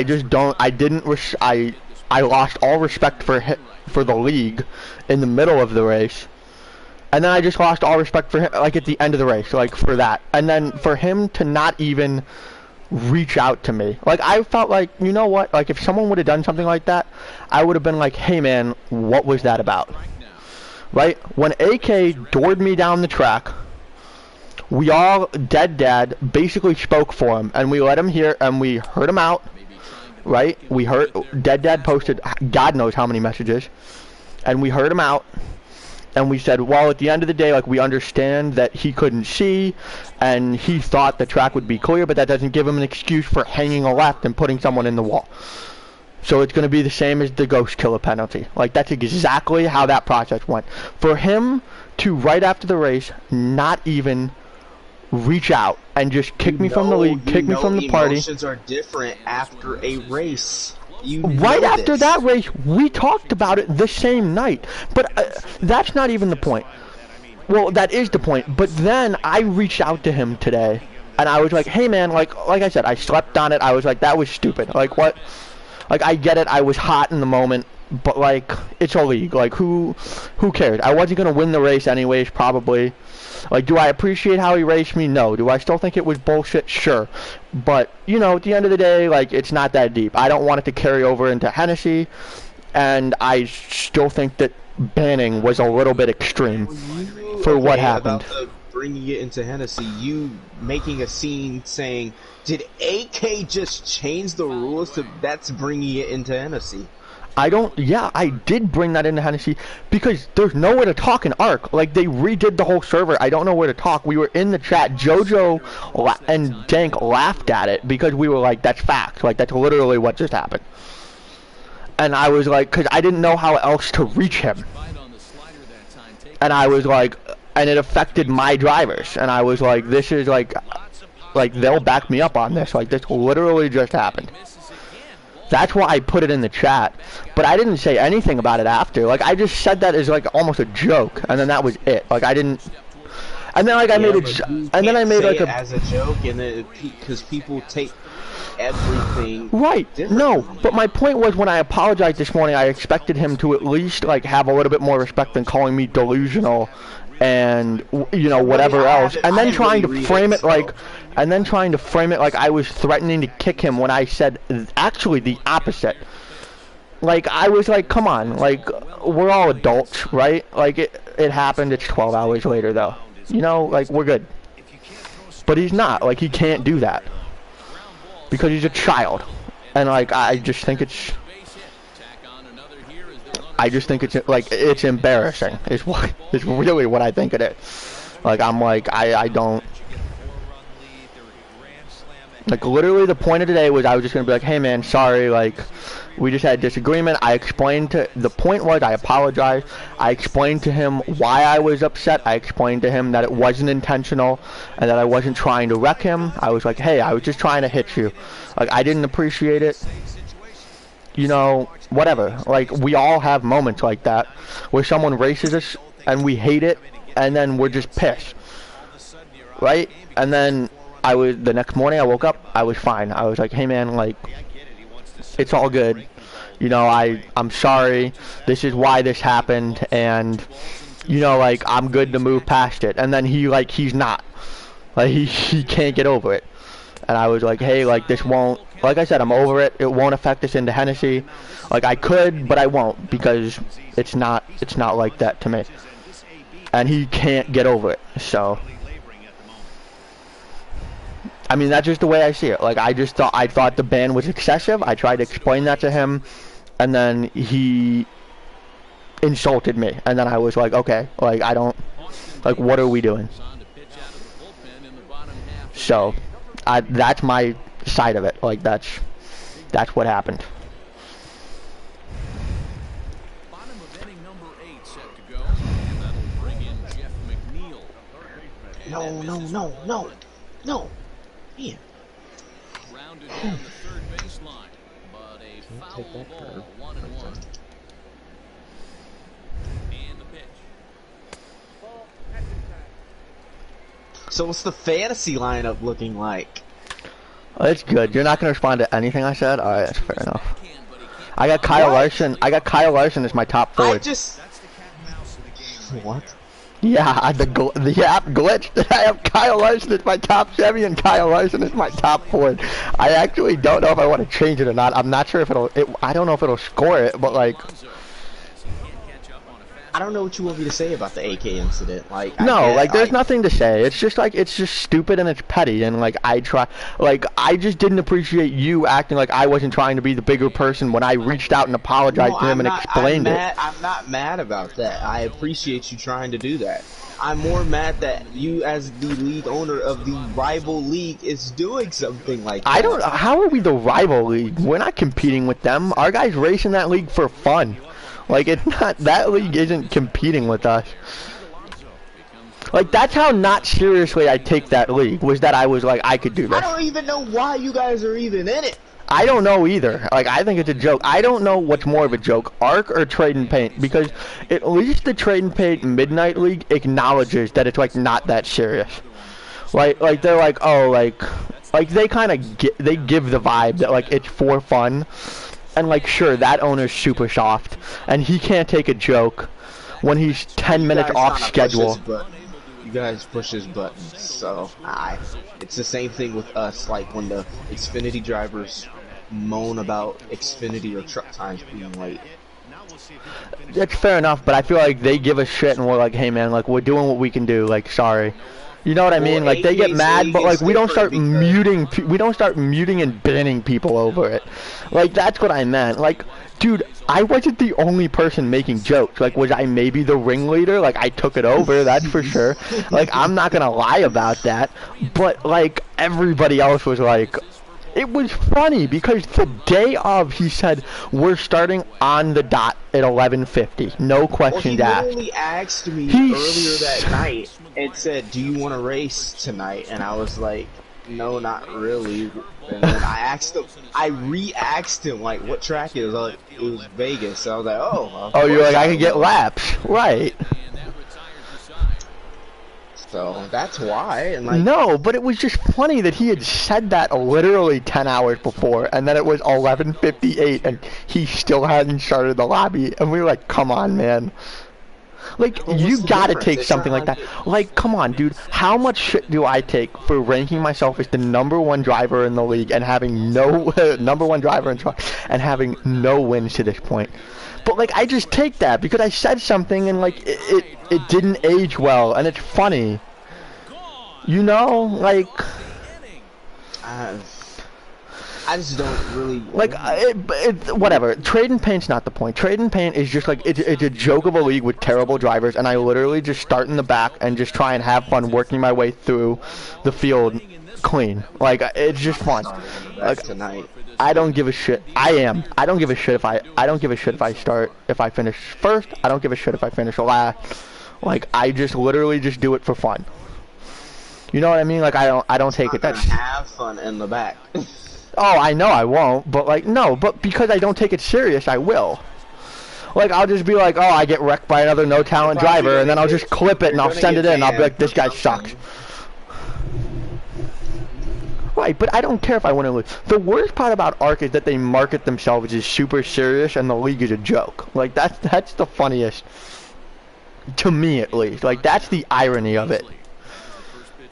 It's just like, I don't know, like, for AK to walk into our league and be like, why aren't you more like Arc? Like, Arc sucks, dude. We would not want to be more like Arc. It's a good foundation. No, like, it's got a good. Ran well. It's got a good concept. Like, I don't know how well it's ran. If AK can just I don't know if ban me from the league forever for something as not like it's stupid as that. Copied and pasted Hennessy like Trade and Paint. No, like Trade and Paint is literally copy and pasted. That is so funny. That was literally my favorite moment. Like, when he posted the rule thing, and within 2 minutes, every single Hennessy driver had been like, you ripped this off, Hennessy. Like, this is straight from Hennessy. And then he just started deleting the chats. That was the best part. Hale State says, Hennessy is good where it's at. Trust me, I've been in some bad leagues. True. A few things that I'd like to change, but no, like there are gonna be changes made to Hennessy this off season. Like, I think there are gonna be a couple of really big changes, but I think that ultimately the changes will make the league better. Like, we're not gonna change anything super drastic to the point where it reshapes the league. Really, we're just gonna kind of move some pieces that are already in place around, if that makes sense. Sure. You know, like, you need to play F1. It's such a fun game. I didn't get to play last night. I had to run some errands for a family friend. Need me to come over and babysit. So that's where I went. That's why I didn't even reply. Like, Monaco may not be the best place to run, but true. Well, no, I would have run super slow and just hoped that everybody wrecked out and I could have gotten points that way. The Soaps literally qualified in the top 10. There was like 18 of us. The Soaps. How did he get in the top 10 if there were that many of you? I would have wrecked in qualifying. I would have been like, who cares? Like, well, there's rain in qualifying, so. Yeah, I know, but I still would have pushed that thing super hard. And like, if I wreck, I wreck. Like, okay. Like, my car will be fine for the race. I'd actually rather have started in last, so I couldn't get run over, so I could just. No one wrecked until like. AK, I heard, was the first one out. Yeah. My fantasy lineup's pretty good though. I don't know though. I'm like, I like it, but I don't know. It seems like it's too obvious. I'm super mad, by the way. I forgot to put in like race winner, all that stuff. I forgot. Like, I set my lineup early in the week, and then I just thought it was done.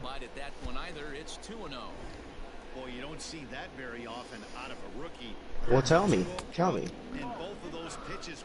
Well, I know I would have actually. It's obvious who you have. Like, I dead ass though, like, hand to God, would have picked Chase Briscoe as the race winner at Indy Road Course. Hand to God, I would have done it because I just need to make up the points somewhere. Like, if I took Chase Elliott, I wasn't gonna make up points on anybody. My hope was gonna have to be that somebody else won, and then I would have had Chevy and Gibbs. I would have had Chevy, Gibbs. I probably would have had Chase Elliott as my first Chevy, which wouldn't have won. Yeah, and then like, my first Toyota would have for sure been Truex, which also wouldn't have won. So I wouldn't have even gotten bonus points anyway. My top Ford would have been Briscoe, which wouldn't have won. Or maybe I would have picked like a Logano, which also wouldn't have won. Oh my God. I'm 16,000 all time at F1 at Spain. Out of like 100,000 people. That's pretty good. I don't have enough time to sweat that game. I just like to sit back and play some franchise mode, dude. What's more fun than that? I'll tell you my lineup because I have nothing to hide because I know you're gonna copy it anyways. Hang on, no. I'll say my lineup first. That is the stupidest thing I've ever heard you say. You copy my lineup. I don't even pay attention to your lineup. You're 5th in points. It's no disrespect, but okay, it's no disrespect. It's no disrespect. I'm not that far behind you. I'm like 115 points behind you. Like, I'm 2 good weeks from literally being within a race. Sure. So I'm gonna go with my lineup because it's literally. Okay, let's go 1 for 1 then. Let's go 1 for 1. So you say your 1, I'll say my 1.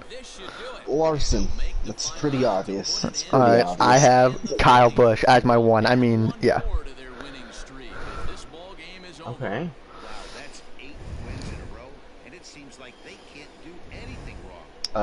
Chase Elliott. I have Kevin Harvick as my 2. Oh my goodness. Oh. I mean, it's a super obvious week for your lineups. Like, Daytona's the make or break, really. Like, Daytona's where I gotta take some shots and hope I get lucky with some things. Okay, Kyle Busch. That's I have Kyle Larson. It's everyone putting their chips towards the center. Like, it sucks, but that's everyone saved their picks for this race. I have Kyle Larson as my 3. Okay, you're gonna love this pick, Alex Bowman. Yeah, that's cap. I got Truex as my 4. And then Truex is my 5. I have Chase Elliott as my 5. So it's Bowman versus Harvick straight up for us. Who's your guy? Reddick. I have Kurt Busch.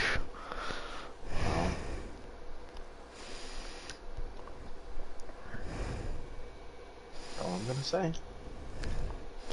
Yeah, and then I mean.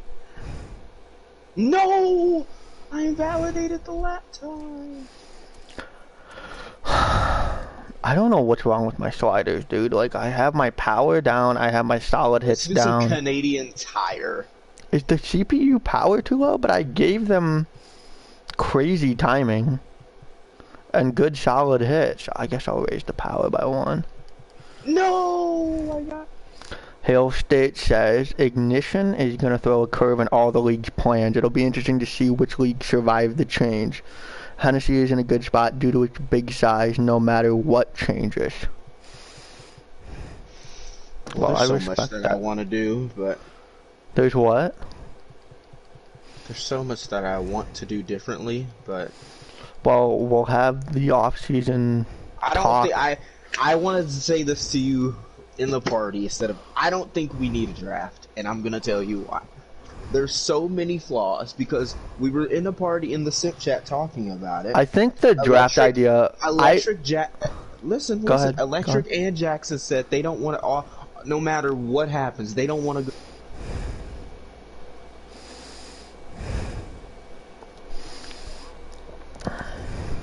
Every driver in this league has a destination that they want to go to and they don't want to go to. So it's going to put the owner into a spot where if the owner approaches the driver and he's like, I'm not really digging Hendrick, he has to look for another driver. And a lot of people want to go to Hendrick anyways. It's not the point. I know, I'm kidding. Come on.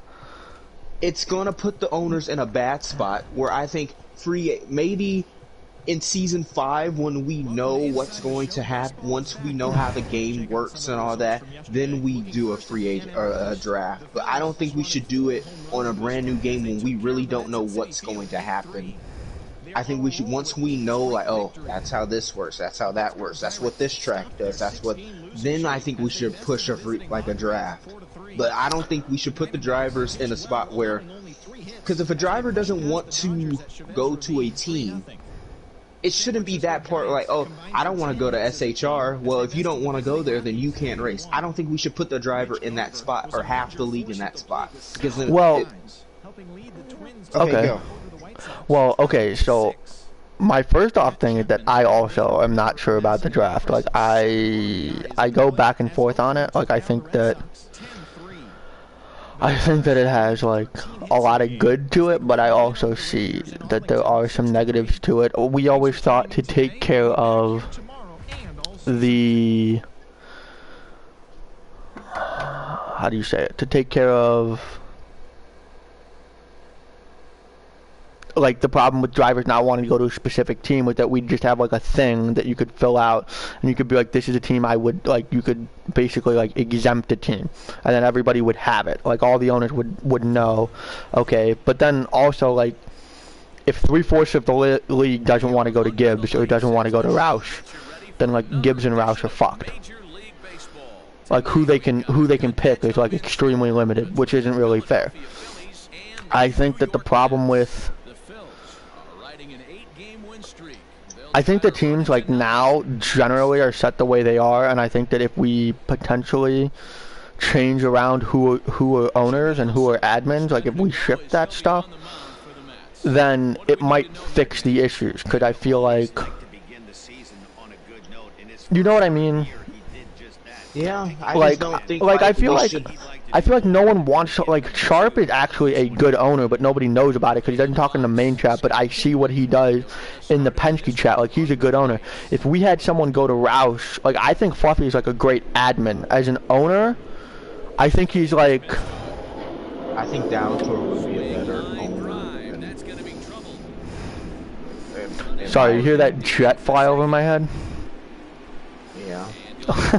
I think Fluffy's like a good admin, but I think as an owner, he's just kind of there for the BDE guys. Like, he's not like super competitive, and the BDE guys would all have rides.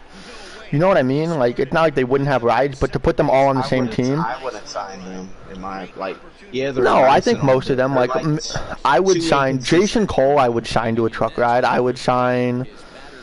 I mean, I'm trying to think of who are the other. I mean, like, Minifix is like a different situation. Like, I'm not gonna lie about that, but. Skeptic. But Skeptic's not a bad. I mean, he's got a win in trucks. Like, I think he's a solid truck driver. Like, he's not crazy, but. To be honest here, he would not have won that race if it wasn't for that caution, and he just happened to stay out. Like, I guess he still won the race, but like. No, but like, okay, beyond that win though, he's also been relatively consistent. Like he's not like he's not a consistent top 5 guy, but he shows up a lot, and he'll give you decent runs. Like, he's capable of a top 5 at the right track. But like, he's a consistent top 10 guy. I don't expect him to win. I don't expect him to move on to the next round, in my opinion. Well, I think he's inconsistent. I don't think that's any secret. But the point of it is, though, is let's say Sharp stays at Penske, and I don't know. Let's say Mike G goes to Roush, like a completely crazy name. Let's say he goes to Roush, and then maybe more drivers are interested in driving for someone like a Mike G or like a Jackson. If Jackson takes over Roush, like, I think people like popular owners. Like, it sucks, but like people like just throwing names, Tiger, they'll want to go drive for them when you don't really know the owner, and you see the owner's actions. Like, you see Roush only tries to pick. They don't really try to pick competitive drivers. They try to pick. Roush tries to pick their friends. Same with Gibbs. They're the only two. And Brody's the team that gives the people chances that have a ride. Like, we need owners that are trying to be competitive. Yes, we're like, it's a game, but still, everyone wants to win and everyone wants to be competitive. So of course, and then the owners, like Brody's a popular owner. Fluffy's not really a popular owner. Brody's a popular owner, but he doesn't like run his team like a popular. Like, nobody really wants. Like, Brody's a popular owner, but he doesn't have any really competitive drivers. He's the only team that will give people chances. Dank, Crab. I think that has a spot in the league. The other thing we need to really fix that I think will fix the league is we need this probation thing. I think that's a way to fix a lot of the issues with the Discord conduct, as well as stuff with people leaving and stuff like that. Like, that, to have the probation thing where you're not like banned from the league, because that's extreme, but like you can literally be out or be forced to be released, or like, you know, whatever it is. Like, you can be on probation for a race, you can be on probation for a month, you can, you know, if Dank tells someone to like, you know, if Dank makes a stupid comment, then he can be out for a week or a month, or, you know, however much it is. I think it holds people more accountable, so I think that'll fix the Discord. I think so too, and I think that'll happen. It's frustrating how me and Dead Dad have to literally, in Dalator, talk about the penalties and then post them, and then you get mad when I post them when no one else answers. Well, no, because sometimes when I get mad is sometimes you will like post them after the race, and either I'll be busy or like I don't get a chance to see them. Like, Riley's sleeping, I might be out doing something, and then I get back in the morning, and then I have work the next day. And it's not that and like I can't like get to them and look at them and give like an honest feedback. You know what I mean? Like I feel like I owe it to look at the clip and say, okay, this is what I think the penalty should be, and here's why. And then I read the argument. But then sometimes you guys will do it all in the span of like that night, and I don't have time. And then that's why I get like I'm not frustrated because you're doing it. I'm doing it because you're doing it too fast. Like you need to realize that like it's not that I'm ignoring it. Like I think there are admins that just don't really like contribute. But like me personally, I'm not ignoring it. I just didn't have time to get to it. But then you've already gone out, right? And you've done the penalties. And then like if I don't agree with the penalty, I'm like, okay, well like we need to review this. And then it's hard because then you don't have enough people coming in to like to have a discussion about it, or the discussion's like not civil, you know. Well, it's hard. It's just like let's just be honest here. JoJo only defends people he likes, or is this his team? Brody does the same. No, I think that's true. I think that's why I think there needs to be a difference between the admin team and team owners. Like, I think the benefit to that is that the admins, I think, you know, you can't take out a little bit of league bias, a little bit of team bias. Like, that's always going to exist to an extent. Okay. But I feel like if you just have the admin team, like they handle that, and the owners like won't feel obliged to get extra involved when it's their driver, or if there's somebody that they don't like, they'll feel extra involved to go that way. Like the admin team can be less biased. Like they just race with the guys. Like there's no ulterior motive really for them. Like the owners, like of course I want, you know, I want my guys to do well, so I'll fight for my guys harder. But I feel like if, I don't know, like if Heredia was an admin, Heredia would just be like, yeah, this is what I think the penalty is. And then like that would be it. Like regardless of if it's SHR, he'd be like, yeah, Mayhem did something stupid, like give him 10 points. You know what I mean? Like, yeah, it's just frustrating. I think that would help. I think there's so many admins in there, like Riley included. Like he only defends his driver, and like he'll agree with everything else or something that's like he'll agree with whatever you say. Let's be honest. Let's be honest. Yeah. Puppeteer, 51% ownership. But no, I think the admin team needs to be like, but I don't know who would be replaced. Because there's like, I don't know. I feel like there are guys that would be good admins that just aren't as active as we think they are, because they're like, why would I, like, they don't feel the need. I think Jim would be a good admin, but then I think Kevin would be a good admin as well, but then I don't want to just get the gnarl hand, not like that, they're not hand-me-downs, but like, because they were admins, or not admins, front office in gnarl. Like Jim was an advisor. Kevin is TK Kelvin, right? That's who that. Yeah, or is that? But I don't. Then you don't want 300 drivers, because you'll literally freak out if there's 300 drivers. Well, I think that's a thing. But the question is, can people remove their bias? Like I feel like. I feel like I sometimes. Do you think I'm biased? Do you think I'm biased? I will admit before I respond to that sometimes I'm biased. Like sometimes. Oh, I know that. Your little the ghost killer thing for me should have been a suspension. No, that shouldn't have been a suspension. I will go to my grave. That should not have been a suspension. How did you want to suspend Shake? I always will bring that up every time. Someone gets suspended. Shake had 2 clips on him of him wrecking somebody.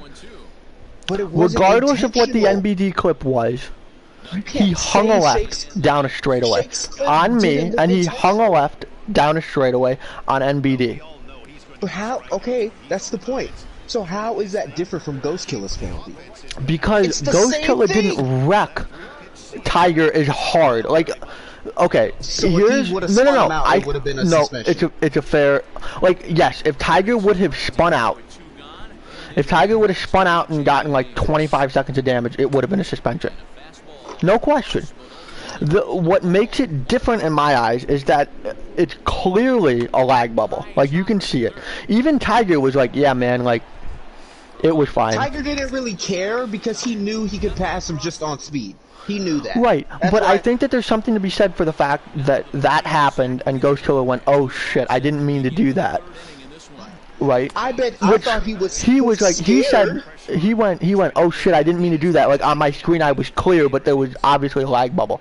And then when Tiger gets back to him, like, Tiger hits the inside wall. Like the Darlington accident for me, if I would have spun out and gotten flattened, I would have pushed for a suspension. But I didn't because I was like, at the end of the day, I just hit the inside wall and like I was fine. I lost way more time than Tiger did. But I was like, you know, like I didn't wreck. Like it was just a stupid aggressive move for him to just go left on the straightaway like that.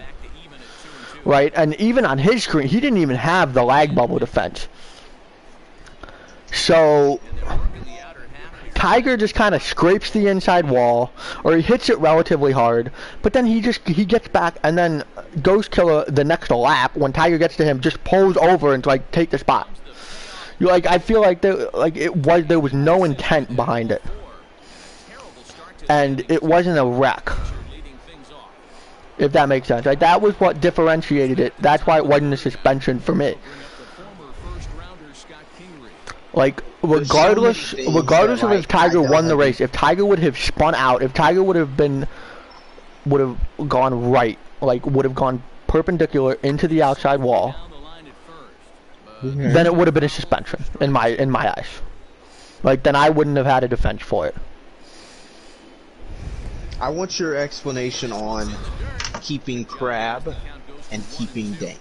Well, Crab is on probation for the year, just like Code Red is. Yeah, but I want to know why you did that. What was your reason? I feel like the probation is a good stepping stone. It's a good bridge between a point penalty or a suspension and a ban. I feel like suspending somebody for one race, or suspending somebody, suspending somebody for one race and then banning them the next time, I always kind of felt like that was too far. And I feel like what the probation does is it sends a clear message, like you're on the edge. Mayhem, I hope you know that we already put Crab on probation last year. The donuts at Charlotte Roval. That's why I was pushing for a kick, because we keep letting these drivers off the hook. I think that's true, but I also think KU situation, I think maybe I was a bit too harsh because he doesn't really know, but to me that's not an excuse to post a video of the guy saying the N-word. That's true. Look, those are tough situations for everybody. The Dank situation really made me mad over anything because he got suspended at the beginning of last season for the exact same thing. And Dallator literally called me that night that he said it, and he was like, if one of us said that, if a white person said that, he's definitely getting kicked in. There's no like Larson. There's no defending what he said.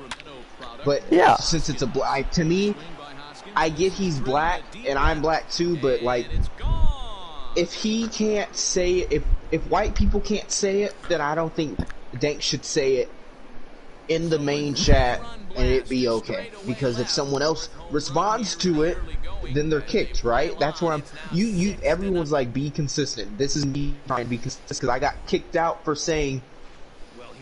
NARA for saying a death threat. And Dank said a death threat to Kelvin with 3 admins. Well, to be fair, NARA did let you back in. Like that was a spur of the decision moment, and then they kind of like thought about it, and they're like, okay, let's let him back in. Yeah, but I know I'm the last person to ever defend NARA, but that is like the reality of the situation. I just like, just saying, if someone did, you know, like, if a white person did that, then they would be kicked automatically before it even got there. Like, but I think that's just like, but like that's just how the world works, kind of. You know what I mean? Like I'm not saying I'm against the word, but like in a situation where we're in a really childish league is really childish, like and like a really joking league that I don't think, because if someone says it and it's like, well, Dank said it, why, you know, because someone's gonna say that. Well, Dank said I think that's fair. Like, I'm not, like, I don't dislike Dank. I think Dank has moments where he makes me not like him, but like, I just want to be consistent. And I think that's just my, same thing with the Kluk. Like, I like Jake, but Jake should have been gone. We can't, same thing with Kluka, we voted Kluka back in, but then now, like, I agree with the ban, but we can't keep letting these drivers and people get off the hook with the probation or suspension if we're not really ready to penalize it. Well, I think the probation right now acts as a nice buffer between the people that, if we were to ban, would probably get their way back in. Like, okay, like, I don't know, because Code Red is like, is the hardest case, because him and Kluka have left approximately the same amount of time. Like, just about. I think Code Red's probably left 2 or 3 times more. But the point is that they've drastically exceeded the original limit.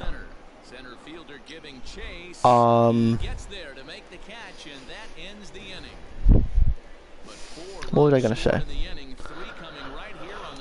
So Jake is like allowed back in. I think Kluka should be banned. Like Kluka is like Crab and Jake put together. Like Jake is just like, Code Red is just annoying. Like Jake doesn't do anything wrong in the Discord. He just leaves. Right. He's just like, he's just annoying. He's like super desperate for attention, and like he makes things that are his problem into other people's problem, and he lets it affect the league, which I think is like stupid.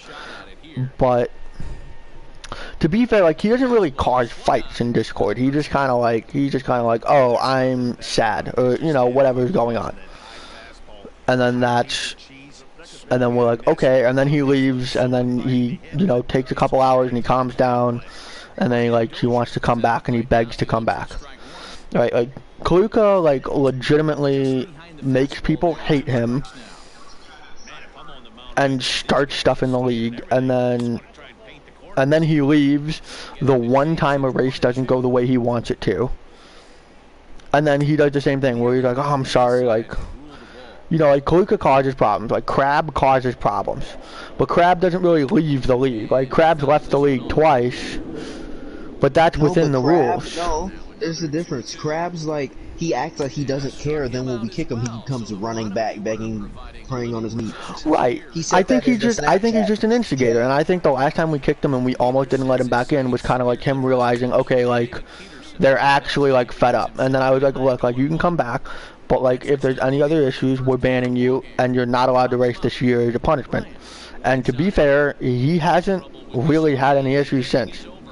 Because he doesn't have there's no need for him to get on Discord if he doesn't race. Right. So I'm like, here, you be in the league, and you kind of know what it's like to be out. Like, in but out, right? Like, it kind of gives you, it's like a between. Like, it makes you realize, like, whether you want to be there or not. Like, if you don't care, then you'll just leave. Like, who cares? But if you do care, then, like, when you come off probation, you'll be better. Because you'll be like, I don't want to do this again. That's just the way that I see the probation thing.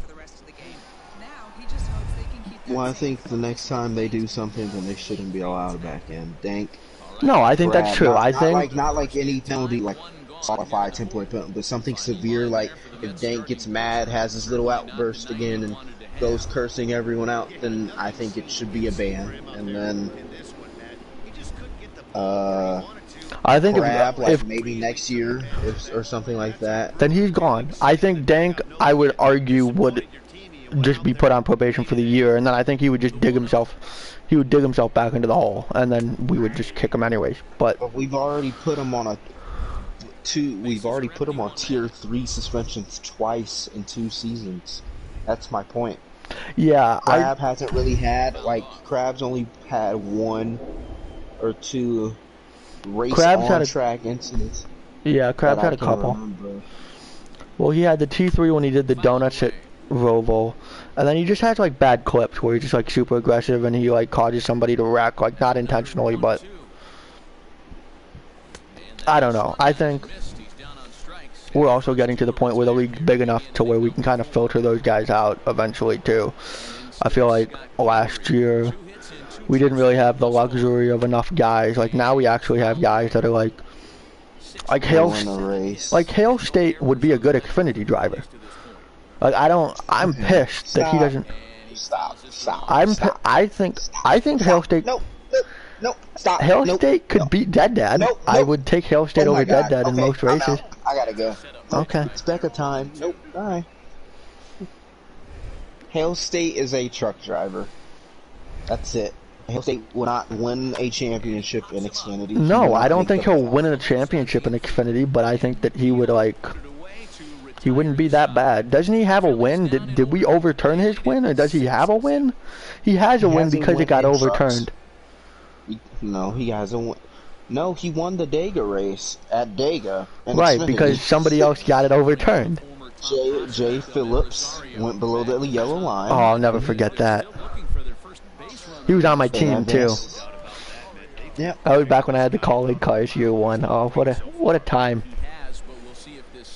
No, but like, see, your definition of like an Xfinity driver is somebody that can win the championship in Xfinity. Like my definition of an Xfinity driver is like, if I took everybody in the league and charted them into where I think they would be, Hale State would be like Xfinity. Like he wouldn't be at the top of Xfinity, but I think I would put him in Xfinity. No, I think a championship contender is like Bobby Love in Xfinity. He's not that good in Cup, but he would probably be really good. Not really good, but like a driver in Xfinity. That's my definition of like an Xfinity driver, where they're not that good in Cup, but they would do like AK. Exactly like AK. He's not that good in Cup because the competition is too good, but if you lower the competition down, he's a really good driver. Like I feel like he could. I mean, he could be okay. He'd be okay. I think Freedom Flyers like that. I think if Freedom went to trucks, he would be a championship contender. If Freedom went to Xfinity, he would be a championship contender, in my opinion. Exactly. But I think. But if you're an Xfinity championship contender, like he can hang in Cup. Like, is he great? No. Is he inconsistent? Yes. But like.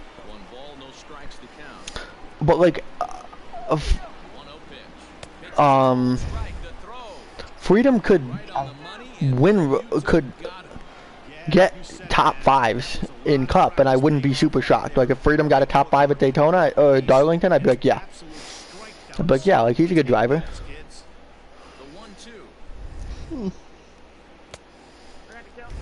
Didn't he almost win a race this year? People were saying Charlotte, but he finished 10th. JoJo was so... Well, didn't he win like the first 2 stages? He won 1 stage because everyone else, we were all... I don't really call Charlotte a good talent track. It's not, because like everyone... It's a track position. Yes, I think there's only a certain tracks on the schedule right now that are driver tracks. Like I think Texas is a driver track that's 1.5 miles. I honestly believe Atlanta is as well, because you have to save the tires, and you can't just like, yeah, it's pretty easy, but it's still the mind game about it as well. Kentucky's a driver track.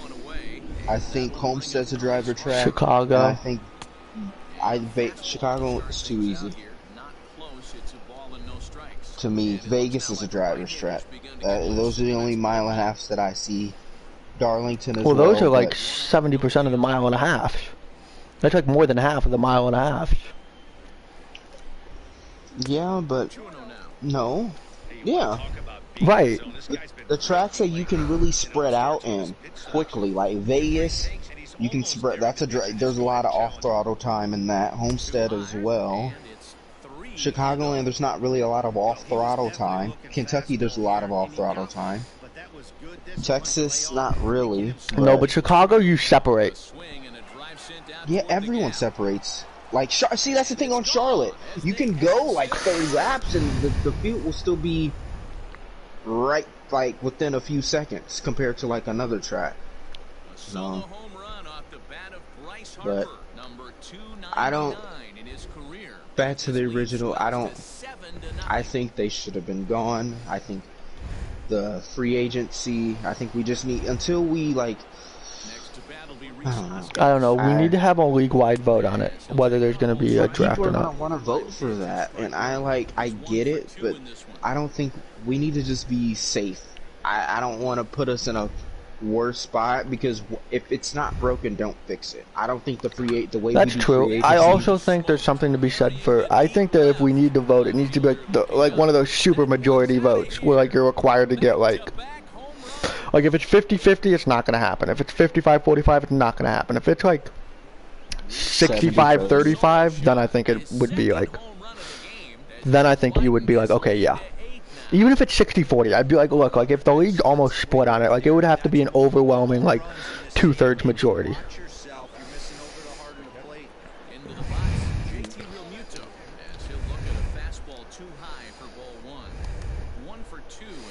But yeah, we just need to kind of like sit down, all as the admin teams. Well, who's still gonna be there? Who's really like? I don't like. Who are we? Well, yeah, that's true. Because we need to figure out whether we're redoing the admin team or not. I wonder what's gonna happen when somebody like we argue too much now. We argue too much. Like Dallas, or we need a group of like season 2 admins. We all didn't have a problem with each other. Like we didn't. No, really, season 2 is chill. Riley just is always sleeping too early, that's his issue, and Brody's too busy simping, so just a bad situation for both of them.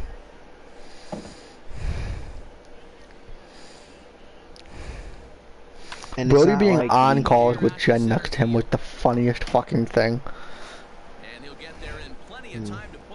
I think Jim would be a good admin. I think Sharp would be a good admin, but then these are just the gnarly hand-me-downs. I think Sharp will stay owner. If I have any say in it, I'll let him stay as owner. I think Jackson would be a good owner, but I think he would have to go to either Trackhouse or Roush. Brody, I don't think Brody's stepping down. I don't think Brody's. I don't know. I think I'm gonna have everybody reapply.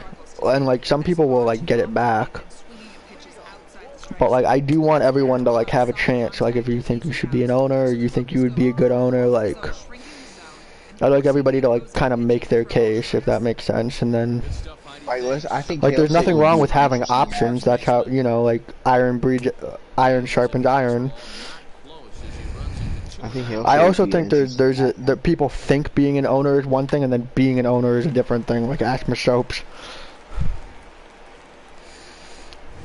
Well, he couldn't handle it. Well, he set himself up for failure. Like, I don't really, like, I feel bad for Masopes, but I also don't feel bad for Masopes, because, like, I told him, he asked me what the most important thing about being an owner was, and I said, make sure you pick, like, make sure you're with people that you like. You know what I mean? Like, don't pick people that are going to be headache. Like, I would rather have... Like if you ask me, Fire Slayer doesn't really go like that. I mean, Fire Slayer's fine. Fire Slayer just kind of trolls a little bit. Like I could deal with Fire Slayer, but if you ask me to pick between like Kluka and Slide Shooter, I would pick Slide Shooter, not because he's a better driver per se, but because he's not a headache. Like he's just a nice kid. Like he's not a headache for me to deal with every day. And then like. Everybody like Slide Shooter would still be on the team if his Wi-Fi worked, but his Wi-Fi stopped working.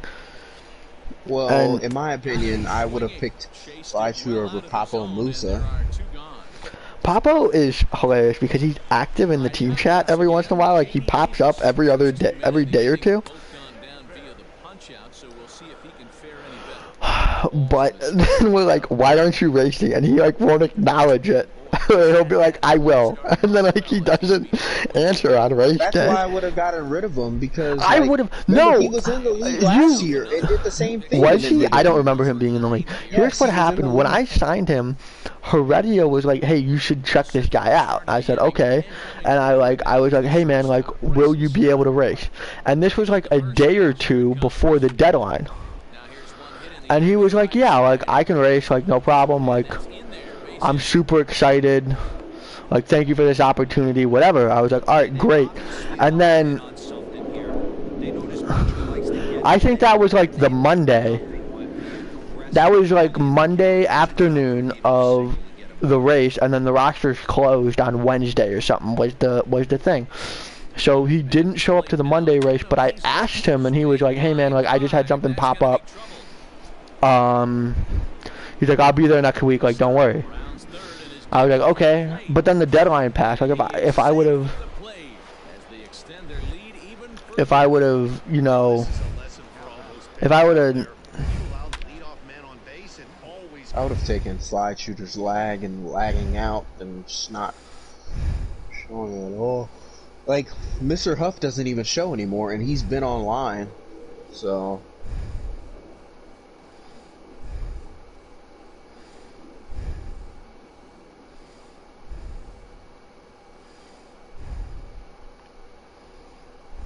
Yeah, I don't know why myself thought on being an owner would be easier. I was.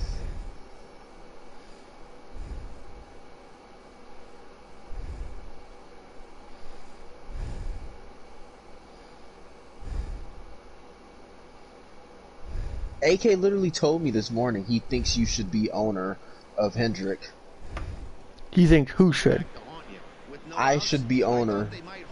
Shake and Bake said the same thing. He was like, why don't you just become Why don't you be owner of Trackhouse?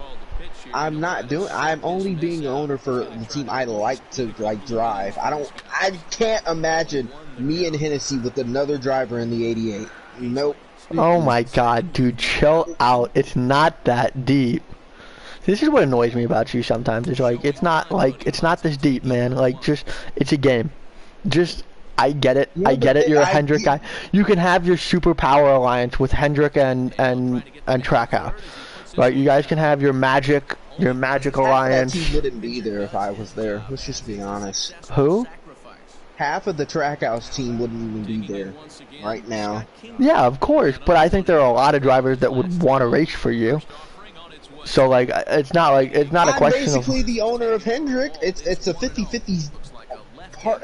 It's a 51-50. It's a 51-49. Like, I took a chance with Shake. You know this because I approached Shake in the playoffs last year. I was like, I'd like to bring. I see the potential. I'd like for you to come drive in trucks next season. And I literally helped him in the Homestead race and the Chicagoland race. I don't even think he was there for Chicagoland, but who? Shake. Yeah, you and Shake. I've popped into the Hendrick chat once again, and you and Shake are like you guys are tight. Like he's your chosen one. He's your Kenny of the truck series. Riley doesn't even do this. Like, I would literally go into the chat and make positive paragraphs saying like, "Oh, good job." Like, yeah, true. I do think that's like respectful, but I also think Riley just like doesn't care. I don't know, like. Well, see, I like being an owner, so the problem is that I always would consider, like, okay, me and Riley just, like, run the admin team, or we run the league, but we don't own teams, so we take our bias out of it. But, like, I like being an owner too much. Like, I enjoy the team building, and, like, I love talking to the guys that I have on my team, and, like, stuff like that. Well, I felt a lot of pressure, even though I wasn't the owner, to try and find a new driver for the 24, more than probably Riley did. I think Riley cares, but Riley doesn't care as much as you do. Like, I don't think that's a secret. Well, I'm trying to win because I get. Well, that's what I mean. Like Riley just kind of like he just kind of goes with it, like whatever's kind of going on. Like that's why you kind of that's why a lot of the time I'm there to help him because if I wasn't there, then he would be way more hands-on with what he would do. Right. Like I wouldn't. Ryan Dozier at the plate, looking to put the ball in play here. He went down on strikes.